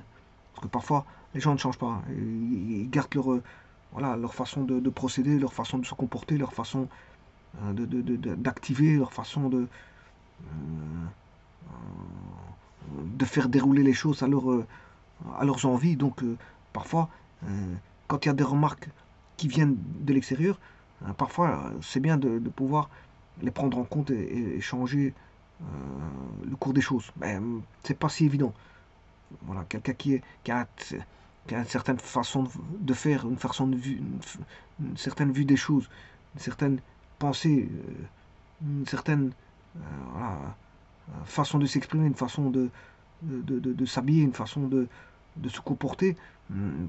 Si on lui fait des remarques bon, qu'elle ne veut pas changer, parfois on peut comprendre parce que bon, elle est inscrite dans un moule et faire se désinscrire de ce moule devient un exercice, je veux dire, très difficile, très difficile. Donc il faut prendre en compte quand même les remarques qu'on vous fait et pouvoir changer le cours des choses en écoutant, être à l'écoute des personnes et parfois changer certaines choses, même si parfois c'est très difficile.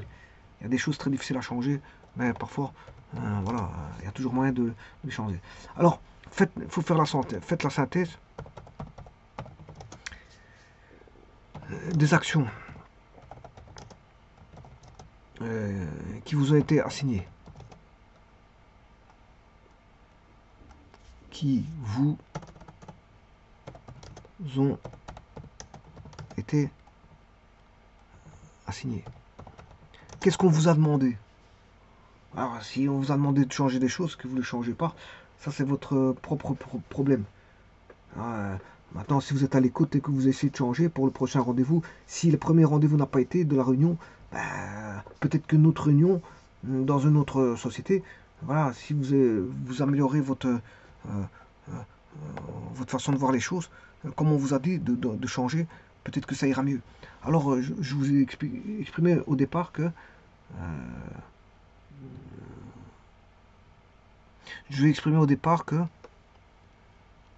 il y a l'expérience.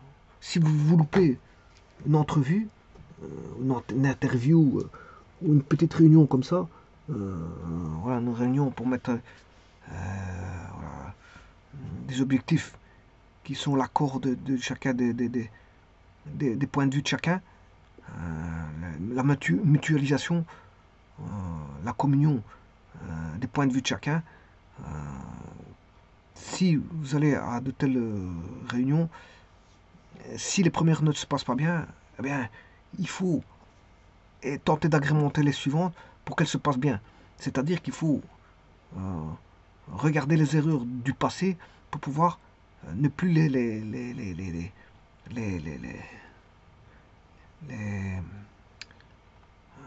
refaire. C'est-à-dire il y a une remise en question des procédures des procédures que vous avez établies. Il faudra revoir une remise en question, c'est revoir les procédures que vous avez établies pour pouvoir assister à une réunion et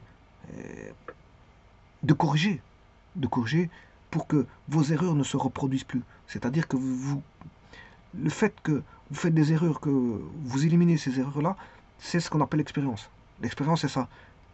On fait des erreurs dans le cours de sa vie, on essaie de ne plus les refaire. Ça, c'est la correction. Ces corrections-là, c'est l'expérience de la vie. Et donc, si vous faites des réunions et que vous corrigez les réunions qui n'ont pas été, les interviews ou les entrevues, ou les réunions qui n'ont pas été correctement, je veux dire, qui n'ont pas été satisfaisantes, à ce moment-là, il faut améliorer ce qui n'a pas été. Et au fur et à mesure de vos prochaines réunions, voire prochaines entrevues, ce qui va se passer, c'est que vous allez améliorer au mieux les choses. C'est-à-dire vous allez savoir ce qu'il faudra dire, être succinct, être le plus bref possible, savoir aller au tac avec ce qui est posé comme question. Essayer vraiment de jouer avec la partie adverse. La partie adverse, voilà, est dans une forme de jeu. Hein. Le jeu, c'est de poser des questions. Et votre jeu à vous, chacun joue à sa façon. La personne en face, son jeu, c'est d'y répondre à la question qui a été posée et pas à côté de la plaque. Et pas commencer à répondre, je veux dire, avec des non-dits, ou de répondre avec, je veux dire, par des tours de passe-passe, ou par des, voilà, faire un roman pour répondre, ou, je veux dire, répondre, je veux dire, en étant agressif, ou répondre, je veux dire, en, toujours par la négative. Si vous répondez toujours par la négative, la personne en face ne saura pas tirer d'enseignement. Elle dira, écoute, la personne là ne correspond pas. Donc il faut essayer de rentrer dans le moule qui est demandé en face. Une question, on pose une question, on répond, paf. On pose une question, on répond, paf. On pose une question, on répond, paf. Mais de manière succincte, bref, et je veux dire, qui rentre, voilà, qui vraiment, qui satisfait. Une vraie satisfaction, c'est de satisfaire aux questions. Si les questions sont satisfaites, maintenant, encore faut-il voir la personne en face. S'il a été jugé par ses mimiques, par son habillement, par ses critères extérieurs, bon, là aussi, il y a un jugement qui peut intervenir. Hein. Il n'y a pas que répondre, savoir aux questions. C'est maintenant, il y a par exemple, je pense, si la personne vient pour une place de vendeur, généralement, les vendeurs, on prend des grandes personnes. On prend des grandes personnes, c'est comme ça. Voilà, des chefs d'entreprise, enfin, comment on appelle ça, on va placer des personnes, des cadres. On va pas passer une personne de 1,50 m en tant que cadre. Bon, parce que l'entreprise, voilà, on va mettre des grandes personnes pour dire, bon, c'est une certaine, ça donne une certaine, voilà, une certaine vue. Alors que normalement, c'est pas vrai, mais enfin, c'est comme ça. C'est une certaine vue d'esprit qui voit ça. Parce que pourquoi une personne grande, ça donne une certaine vue d'esprit comme quoi l'entreprise, bon, je veux dire, ils ont une certaine vue, c'est comme ça, c'est comme ça. Vous mettez une grande personne pour des raisons que vous pouvez voilà, comprendre par vous-même. Hein. Pourquoi mettre une grande personne, pourquoi pas une petite. Voilà, c'est comme ça. Vous allez me dire, c'est la discrimination à la taille, bien sûr. Il y a toutes sortes de discriminations qui peuvent arriver à l'embauche. Bon, c'est pas le but du sujet ici. Hein. Discrimination à l'embauche, il y en a toute une multitude. Hein. Voilà. Une personne qui est, je veux dire, une personne qui n'a pas forcément un ventre plat ne va pas plaire, je veux dire, à des entreprises. Et vous comprendrez que là, il y a une forme de discrimination au corps, vis-à-vis du corps. Alors, si on prend que des grandes personnes, c'est bien sûr qu'il y a une discrimination vis-à-vis du corporel. Si on prend que des personnes qui sont plats du ventre, c'est une discrimination qui est faite vis-à-vis du corps. Donc, Chacun a le corps qu'il a. Voilà, il y a des grands, des petits, des gros, des moyens, des minces, il y a toutes sortes de corps, hein, on va dire ça comme ça. Mais c'est vrai qu'il y a l'existence de discrimination au cours. Donc, ce qui veut dire que la personne a beau répondre aux critères, voilà, oraux et verbaux, parce que ici je suis dans l'expression orale, on peut répondre aux critères verbaux et oraux qui sont demandés par les questions posées par la partie adverse. Mais je veux dire, c'est pas pour autant qu'on correspond, parce que la correspondance, bon, elle est multiforme. Il peut avoir aussi une correspondance, voilà, de point de vue physique. Si le physique ne correspond pas et que la personne correspond bien au niveau cognitif, au niveau de, voilà, du savoir parler, mais si au niveau du profil, voilà, physique, ça ne correspond pas, ils n'ont pas envie de voir une personne avec un ventre plat pour tel poste, voilà. Ou s'ils n'ont pas envie de voir, je veux dire, une personne avec, voilà, il peut y avoir au niveau du physique, je veux dire, certaines vues d'esprit pour certaines personnes qui n'ont pas envie de voir telle personne dans leur entreprise. C'est comme ça. On ne peut pas leur nier ce fait-là, parce que chacun accueille. Normalement, on ne devrait pas, c'est la loi n'autorise pas ce genre voilà, de principe. Elle est en dehors de ce principe-là, parce que euh, normalement, tout le monde est égal face à un poste d'emploi, mais c'est pas tout à fait vrai. Bon, ça c'est il y a la théorie, il y a la pratique. Dans la pratique, c'est pas comme ça. Une entreprise veut faire rentrer une personne, elle le fait rentrer. Si elle n'a pas envie, elle n'a pas envie de faire, elle ne le fait pas rentrer, parce que c'est encore le patron qui est encore maître des lieux. S'il n'a pas envie de voir une personne, ben, elle ne le fera pas rentrer. S'il le désire, voilà, c'est comme chez vous. S'il y a des gens, vous habitez chez vous, vous avez votre propre habitation, voilà, vous êtes propriétaire ou locataire d'un endroit. S'il y a des invités que vous n'avez pas envie de voir, vous ne les ferez pas rentrer chez vous. Et c'est comme ça pour tout le monde, c'est la règle comme ça. Alors, les gens ne vont pas crier à la discrimination parce que vous rentrez pas, ils rentrent pas chez vous. C'est comme ça, il faut accepter le jeu, il faut l'accepter, hein. S'il y a des gens qui ne vous acceptent pas, ben, faut accepter la donne. Il faut accepter, c'est comme ça. Je veux dire, on ne peut pas plaire à tout le monde, et c'est comme ça, c'est la vie qui est comme ça. Il y a bien sûr des formes d'exclusion à tous les niveaux. On peut exclure toute personne, voilà. Vous ne faites pas rentrer n'importe qui chez vous, c'est comme ça. Bon, donc les entreprises, un entrepreneur, sa société, c'est sa maison, c'est sa seconde maison. Donc il fait ce qu'il veut chez lui. S'il n'a pas envie de voir des personnes, il fait ce qu'il veut. Voilà. Il fait ce qu'il veut. Donc, euh, il est en droit, enfin, vis-à-vis de la loi, non. Il n'est pas en droit de discriminer, mais vis-à-vis de lui-même, il est en droit de prendre qui il veut. S'il n'a pas envie de prendre telle personne, il ne la prend pas. C'est comme ça, c'est la vie qui veut ça. Bon, il y a le point de vue moral, voilà, on va se dire que c'est pas bien. Voilà, il y a le point de vue du droit, c'est interdit, mais le droit, je veux dire, n'est pas applicable où on veut, hein. Le droit devrait s'appliquer, mais ne s'applique pas, parce que je veux dire, la personne, quand même, elle fait ce qu'elle veut. Si elle a envie de faire rentrer, elle fait rentrer. Si elle n'a pas envie de faire rentrer, elle ne fait pas rentrer. Donc, le droit ne va pas interférer dans un point de vue où la personne va prendre en fonction, voilà, de ses desiderata, hein. Elle peut à tout niveau, à tout moment se dire que donner des fausses, euh,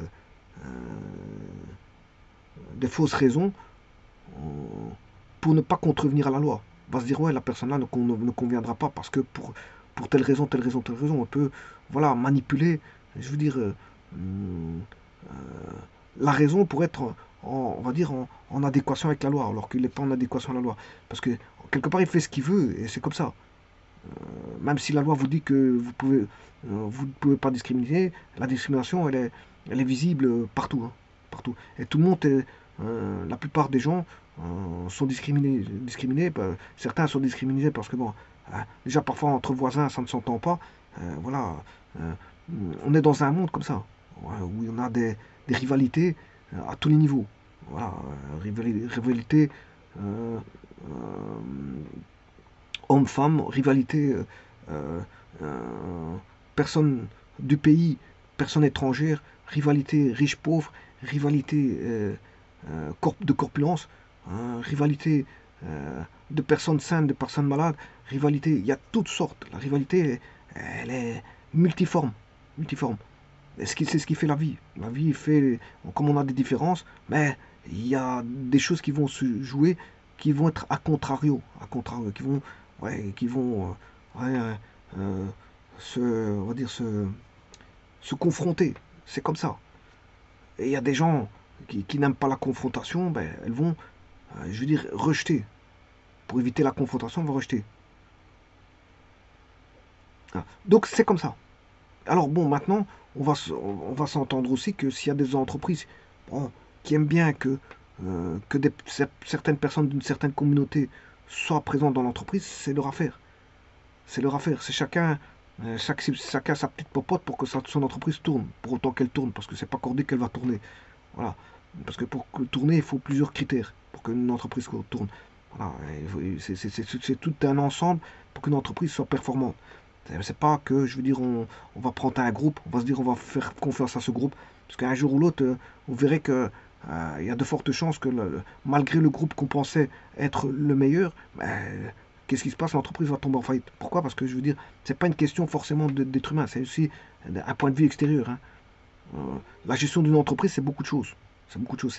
C'est d'abord la clientèle, c'est d'abord assouvir les besoins de sa clientèle, c'est savoir gérer une société, c'est savoir voilà, calculer voilà, les entrées-sorties et de dépenser en fonction de ce que l'on a.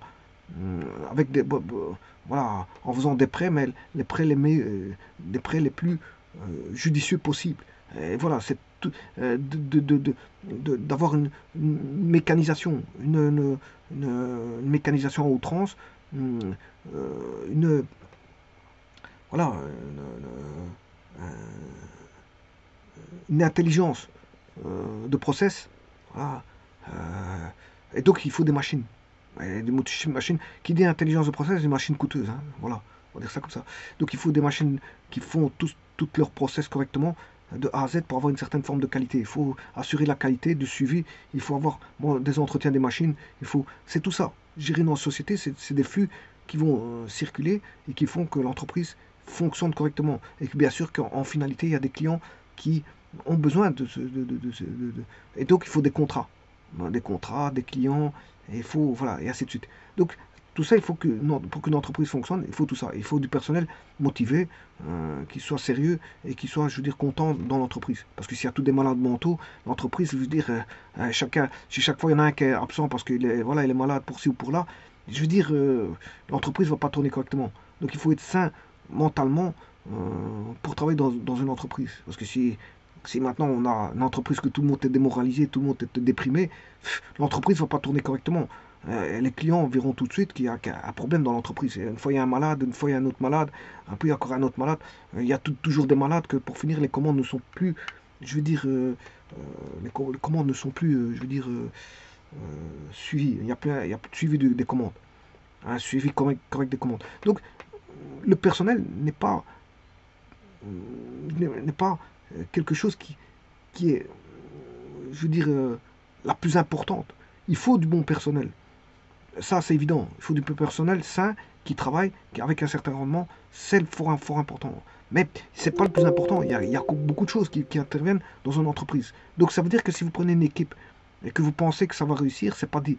Parce qu'il y a d'autres critères qui rentrent en jeu pour faire fonctionner l'entreprise. Donc la personne qui fait de la... voilà, voilà euh, qui prend de sa communauté, il y a pas de problème. Il n'y a pas de problème. Pour autant que la machine tourne. On va dire, du moment que ça tourne. C'est le principal. Ouais, maintenant, s'il prend tous les membres de sa famille, on s'en fout. S'il prend tous des gens de la même nationalité que lui, on s'en fout. Quand je dis lui, que le patron, tous des gens de la même nationalité que le patron, pour autant que son entreprise tourne. Pour autant qu'il rapporte de l'argent. Parce que le but premier d'une entreprise, c'est de rapporter de l'argent. C'est pas d'en perdre. Voilà, donc, si maintenant il prend toutes des personnes de sa communauté, bah, ça marche, tant mieux, hein, c'est ça le but. Donc maintenant, le but premier de l'entreprise, c'est que ça tourne. Donc, s'il est discriminant, bah, s'il le fait dans les règles de l'art, c'est malheureux comme ça à parler comme ça, mais s'il le fait dans les règles de l'art, qui se dit, oui, ben non, bah, telle personne ne correspond pas, mais qui prend des membres de sa famille pour certaines raisons, par raison de confiance, raison Ouais, c'est mieux de payer quelqu'un de sa famille que de payer quelqu'un d'extérieur, etc. Il fait ce qu'il veut.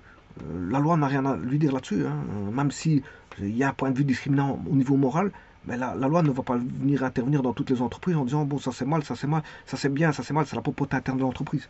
Même s'il y a un point de vue discriminant au départ, parce que s'il prend que des gens de sa communauté, c'est qu'il y a un point de vue discriminant. Mais maintenant, c'est son droit, c'est le droit de c'est le droit du propriétaire de l'entreprise d'accepter qui veut chez lui. Il fait ce qu'il veut. Il fait ce qu'il veut. Voilà. Maintenant, ceux qui seront lésés à l'extérieur, c'est normal qu'ils seront mécontents. En disant, ouais, bon, l'entreprise là, elle ne m'a pas pris parce que si, parce que là, parce que trois petits points, voilà, il va donner les raisons. Mais maintenant, toutes les raisons invoquées toutes par une personne ne sont pas forcément les vraies raisons qui n'ont pas été prises, hein. Maintenant, il ne faut pas voir le fait s'il a raté son réunion et dire qu'il a été discriminé, ça ne va pas non plus, hein. C'est maintenant, il a une remise en question de lui-même. Est-ce qu'il était bien habillé? Est-ce qu'il était bien coiffé? Est-ce qu'il avait, il parlait correctement? Est-ce qu'il a raconté ce qu'il fallait? Ou en espérant qu'il n'ait pas dépassé, voilà, certains points de vue. Voilà, s'il n'a pas, est-ce qu'il a, sa discussion était plaisante? Est-ce que sa discussion était énervante? Est-ce que sa discussion euh, captivante? Est-ce que sa discussion était qualitative? Est-ce qu'elle était intéressante? Voilà, toute cette terminologie-là fait en sorte qu'une entreprise, enfin, une discussion peut être, voilà, satisfaisante pour autrui, pour la personne d'en face, pour le vis-à-vis. Voilà, il faut regarder tout. Voilà. Maintenant, si on la rate complètement et qu'on met ce point de vue sur un point de vue discriminant, ça n'a ni qu'une tête, hein, je vous le dis tout de suite, hein. Voilà, remettre tout sur la discrimination, c'est aussi ça abondo, comme on dit. Ça abondo. Ça abondo. Accuser tout et n'importe quoi, alors qu'on a raté son. C'est comme quelqu'un qui vient dire qu'il a raté son test, qu'il a raté son test, il a passé des examens, voilà. Et puis il vient dire que bon, le professeur il m'aimait pas. Voilà, c'est un peu la même chose. Bon, si le type il a raté son test, on voit il a vraiment raté. Ça arrive des cas où la personne, un professeur en veut à un élève, et il le fait rater. Il le fait rater, ça existe, hein. Ou alors, je dirais, les professeurs qui attribuent des points n'importe comment. Il y a toutes sortes de professeurs, hein. Il y a toutes sortes de profils psychologiques de professeurs. C'est vrai pour les professeurs, hein. Tous les professeurs ne sont pas comme ça, mais il y a, je veux dire, euh, même des professeurs intelligents hein, qui font que, bon, au niveau des points et la cotation, ils la font un peu n'importe comment. Ça existe, hein, je peux vous le dire. Ça existe, effectivement, ça existe. Euh, mais tous les professeurs ne sont pas comme ça. Bon, les professeurs, ils essayent de corriger de la manière la plus correcte possible. Et donc, dire systématiquement qu'on rate un examen ou une interrogation et de se dire que le professeur ne m'aime pas parce que, voilà, et trouver des trouver veut dire des excuses. Des excuses, c'est pas une excuse valable. Une excuse doit être, je veux dire, prouvée, hein. Il ne faut pas inventer n'importe quoi. On invente, ouais, le professeur il ne m'aime pas, il m'a fait rater. Non, ça va pas comme ça. Si on regarde le dossier du test, on voit bien que la personne a raté en comptant ses points. Elle a raté. Elle a raté, elle a raté. Je ne peux pas dire qu'elle a raté, elle va accuser le professeur qu'elle n'aimait pas. Ouais. Bon, ça abonde aussi, hein, d'accuser son vis-à-vis. Hein. Quand on sort d'une réunion, c'est pas pour accuser son vis-à-vis de quoi que ce soit, hein. Si la réunion s'est pas mal passée, il faut se remettre en question. C'est ça que je disais au départ. Donc maintenant, c'est pour ça que je dis qu'il doit avoir il peut avoir un feedback. Feedback, c'est de retéléphoner ou envoyer un courrier en demandant, bon, de savoir, on a en droit de savoir ce qui ne s'est pas très bien passé dans un but, voilà, de correction voilà, pour les prochains tests qui peut se produira. Par exemple, si la personne n'a pas été recrutée dans le cadre de cette entreprise, mais si elle va rechercher dans d'autres entreprises, quels sont les éléments qu'il faut se remettre en question pour que les prochaines réunions euh, vis-à-vis de d'autres entreprises, ben, que les prochaines réunions se passent au mieux. Je ne veux pas dire qu'elles seront réussies, parce que on essaie de faire en sorte que ça aille de mieux en mieux. Alors, donc on prend de l'expérience pour chaque euh, jusqu'au moment où on va comprendre ce qui ne va pas dans les réunions. Bien sûr, si vous ne correspondez pas au profil, il ne faut pas aller à la réunion, hein.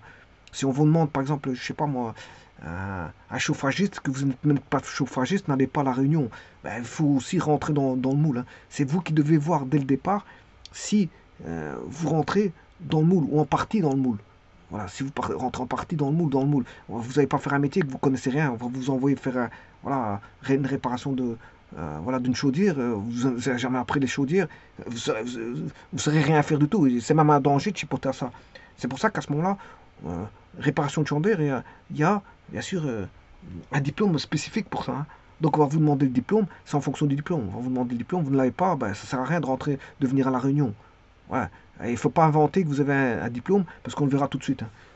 On verra tout de suite si vous êtes compétent ou pas, parce que c'est bien de se dire qu'on a un diplôme, on a fait un faux diplôme. Voilà. Ou vous n'avez pas l'expérience, hein. Parfois le diplôme ne suffit pas. Vous avez un diplôme, ok, mais vous n'avez jamais chipoté une chaudière chez un client. Voilà, entre ce que vous avez pris à l'école et le faire chez un client, ben, voilà, il y a le stress de le faire chez le client et de le faire dans le timing correspondant à, à- à la, je veux dire, à l'intervention. Si l'intervention doit durer une heure, c'est une heure. Il ne faut pas rester 2 heures pour changer une pièce d'une chaudière. Voilà, c'est comme ça. Voilà, c'est comme dans tout, hein. Donc on va voir, c'est l'expérience qui compte. L'entreprise a besoin de gens, de personnes expérimentées pour les mettre directement, je veux dire, au travail, pour les mettre directement, euh, je veux dire, pour les mettre directement à l'œuvre, pour les mettre à l'œuvre. Alors le patron, ce qui l'intéresse, c'est de mettre quelqu'un au travail et qu'elle réponde aux critères. S'il faut une heure pour telle tâche, elle doit le faire en une heure. S'il faut une heure et demie pour telle tâche, c'est en une heure et demie. Et pas 4 heures. C'est parce que tout le monde peut bricoler, hein. Va regarder dans un manuel comment on fait pour faire une chaudière. Bon, le lendemain, il revient, il remet la pièce. Et puis le surlendemain, bon, ben, ça, c'est pas. Il connaît pas. Il chipote. Il est en train d'apprendre sur la chaudière et il chipote. Voilà, il est en train de s'instruire. Il fait de l'auto-formation sur une chaudière. On va dire ça comme ça. Donc il va prendre 3 jours pour faire la chaudière. Voilà, il va y arriver peut-être, hein. Peut-être que ça va être très dangereux. Parce que c'est une chaudière, bon, si c'est une chaudière gaz, bon, il faut que tout soit étanche, hein. Il faut que l'étanchéité du gaz, voilà, il faut que quand il allume, voilà, la chaudière, voilà, ça marche. Et que ça explose pas. Voilà, ou des choses comme ça. Qui est de l'eau, ou je sais pas moi, que la chaudière, voilà, l'arrivée de gaz arrive à bon port, et que la combustion se fasse correctement, avec le bon mélange air-gaz. Et que tout l'appareil soit réglé correctement, et que tout soit monté correctement, réglé correctement, et que il y ait toute une étanchéité au niveau du gaz et des eaux. Eau chaude, eau froide, que tout soit étanche au niveau des tuyauteries. Alors que bien sûr, s'il doit disposer d'une chaudière murale, mais la chaudière doit être bien fixée au mur, avec toutes les tuyauteries qui arrivent, et les bons raccordements, et fait correctement. Les raccords doivent être mis correctement. La tuyauterie doit être, voilà, établie de façon, je veux dire, dans les règles de l'art. Et donc, ça, on demandera à quelqu'un qui est compétent pour faire ça, qui l'a déjà fait. On ne va pas demander à quelqu'un qui ne l'a jamais fait de le faire. Donc, voilà, c'est pour ça qu'on demande d'aller dans les cours, qui va prendre les différents types voilà, de chaudières, euh, et, et d'avoir mis la main à la pâte. Comme ça, quand le patron lui demande de faire quelque chose, ben, s'il est expérimenté, peut-être que s'il est moins expérimenté, il faudra un petit peu plus de temps, mais pas une journée. Il le fera à la place d'une heure, il le fera en 2 heures. Mais maintenant, certaines personnes, qu'est-ce qu'elles font? Elles le font en 2 heures, mais elles, ne, euh, elles vont surpasser les heures de travail. Par exemple, si le travail s'arrête à 5 heures, il va continuer à le faire jusqu'à 7 heures, histoire qu'il le fasse correctement, et il va prendre de l'expérience jusqu'au moment où il saura le faire en une heure. Voilà, donc il va prendre à son compte les heures supplémentaires qui ne sera pas payées parce que c'est lui qui les fait, mais pour le compte de la formation. Jusqu'à il sera capable de le faire en une heure pour tel travail, par exemple. Voilà. Et là, à ce moment-là, si le jour où il y a une complication, il va demander des heures supplémentaires. Parce que c'est des complications liées, euh, c'est des complications, c'est des véritables complications, et pas des complications parce qu'il ne le sait pas. C'est des complications parce que, je veux dire, il y a quelque chose voilà, un boulon qui se dessert pas, ou des choses comme ça. Là, il pourra demander voilà, des heures supplémentaires parce que le boulon, Il fallait intervenir sur un boulon qui ne se desserrait pas ou quelque chose comme ça. Il a fallu prendre plus de temps pour desserrer quelque chose.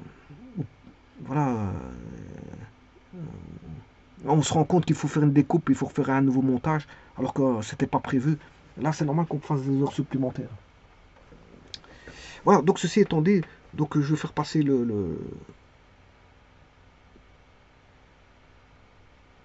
l'animation. Voilà, donc je relis.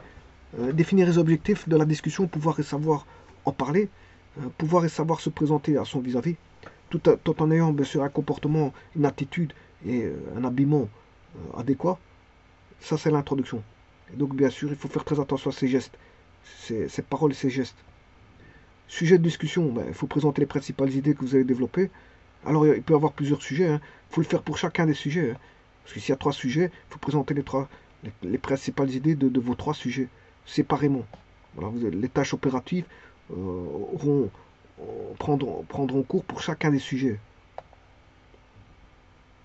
Alors, premier sujet, deuxième sujet, troisième sujet, voilà, des détails brefs sur ce sujet. On ne demande pas de faire un livre pour chacun des sujets. Voilà, on demande des informations brèves et des exemples complémentaires. Si vous avez des exemples complémentaires à donner qui sont, vous dire, parlantes, il faut le faire. Il faut faire des rapports avec votre ou vos vis-à-vis, parce qu'on peut avoir un vis-à-vis ou voire plusieurs. Je vous l'ai parlé tout à l'heure. Le patron peut se présenter avec le responsable des ressources humaines. Donc là, c'est plusieurs vis-à-vis. Alors, il faut faire retomber dans un cadre de réalité. Il faut donner des exemples concrets, des anecdotes tirées de la réalité. Par exemple, si vous avez travaillé voilà, auparavant sur des chaudières, ben, vous expliquez voilà, que vous avez déjà travaillé sur des chaudières dans tel cas de figure. Voilà, donner un exemple ou pas. Voilà, pour telle société, vous avez travaillé pour les chaudières. Vous avez déjà une expérience passée dans le domaine. Comme ça, vous rentrez dans le moule. Si vous cherchez un installateur de chaudière. Alors, compatissez avec la situation de votre vis-à-vis. Bon, chacun doit compatir. C'est pas l'un ou l'autre, c'est l'un et l'autre. Conclusion. Trouvez une formule percutante. En tout cas, ici, s'il y en a un qui n'est pas compatissant, ben vous faites votre travail de compatir. C'est-à-dire que si l'autre, vous voyez que l'autre, quand je dis l'autre, c'est votre vis-à-vis, n'est pas compatissant, ben, vous remplissez votre rôle de compatir. Maintenant, si l'autre personne a son trait de caractère qui est un petit peu difficile, ben, vous remplissez le vôtre. Peu importe s'il le fait ou pas, s'il est compatissant ou pas, ou si vous estimez qu'il n'est pas compatissant, vous jouez votre rôle de compatir. Alors, il y a les conclusions, c'est-à-dire de trouver une formule percutante qui résume votre position sur le sujet. Il faut résumer les différents points que la partie adverse se souvienne. Donc, vous devez laisser une trace. Pour laisser une trace, il faut laisser quelque chose de percutant. Voilà. Les étapes suivantes, c'est faire une synthèse de toutes les actions que la partie adverse doit prendre et faire une synthèse des actions qui vous étaient assignées.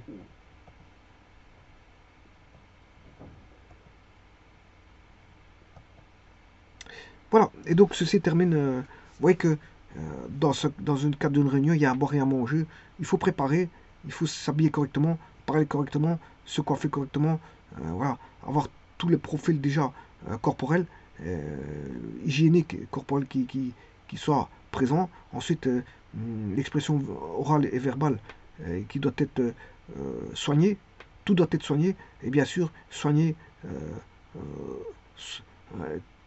concrétiser un schéma ou un plan qui doit être soigné. Tout doit être le plus soigné possible. Donc de manière à rendre une certaine forme de qualité à l'entrevue ou à la réunion. C'est de soigner toutes les, on va dire, comment est-ce qu'on appelle ça? On va dire,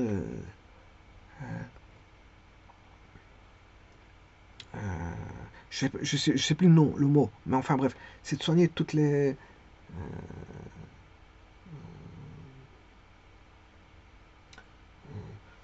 soigner chaque détail, Mais c'est pas le détail que je cherchais, c'est chaque détail, chaque,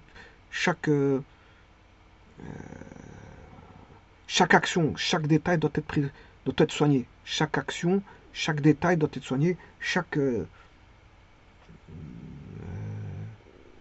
acte, chaque acte, tout doit être soigné. Pour que tout soit soigné, il faut que chaque détail soit soigné. Et de qualité. Et pris en compte correctement. Jusqu'à la fin. Bon, il faut tenir ça jusqu'à la fin. Il ne faut pas qu'il y ait quelque chose à la fin qui vienne casser tout ce que vous avez raconté. Il ne faut pas venir. Parce qu'il peut y avoir un caillou qui vient de casser tout ce que vous avez agrémenté vient d'être cassé. Et que la partie adverse, par exemple l'employeur, voit que il voit qu'une chose, c'est que vous avez cassé tout ce que vous avez raconté depuis le départ. Par un simple entrefait qui aurait pu être évité. C'est pour ça que je dis l'erreur. Les erreurs doivent être évitées. Il faut soigner et surveiller votre bouche quand vous parlez et pas raconter n'importe quoi. Parce que c'est à la fin, si tout s'est bien passé, après à la fin vous racontez une connerie, voilà, qu'est-ce qui peut se passer? Ben, vous avez cassé tout ce que vous avez raconté de bien, ben, tous les soins que vous apportez à voilà, à votre expression orale et verbale et votre tenue, ben, vous venez de le casser par une mauvaise parole. C'est pour ça qu'il faut rester vigilant tout le long cours de votre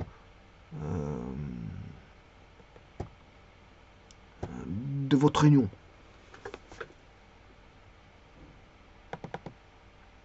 Je vous remercie.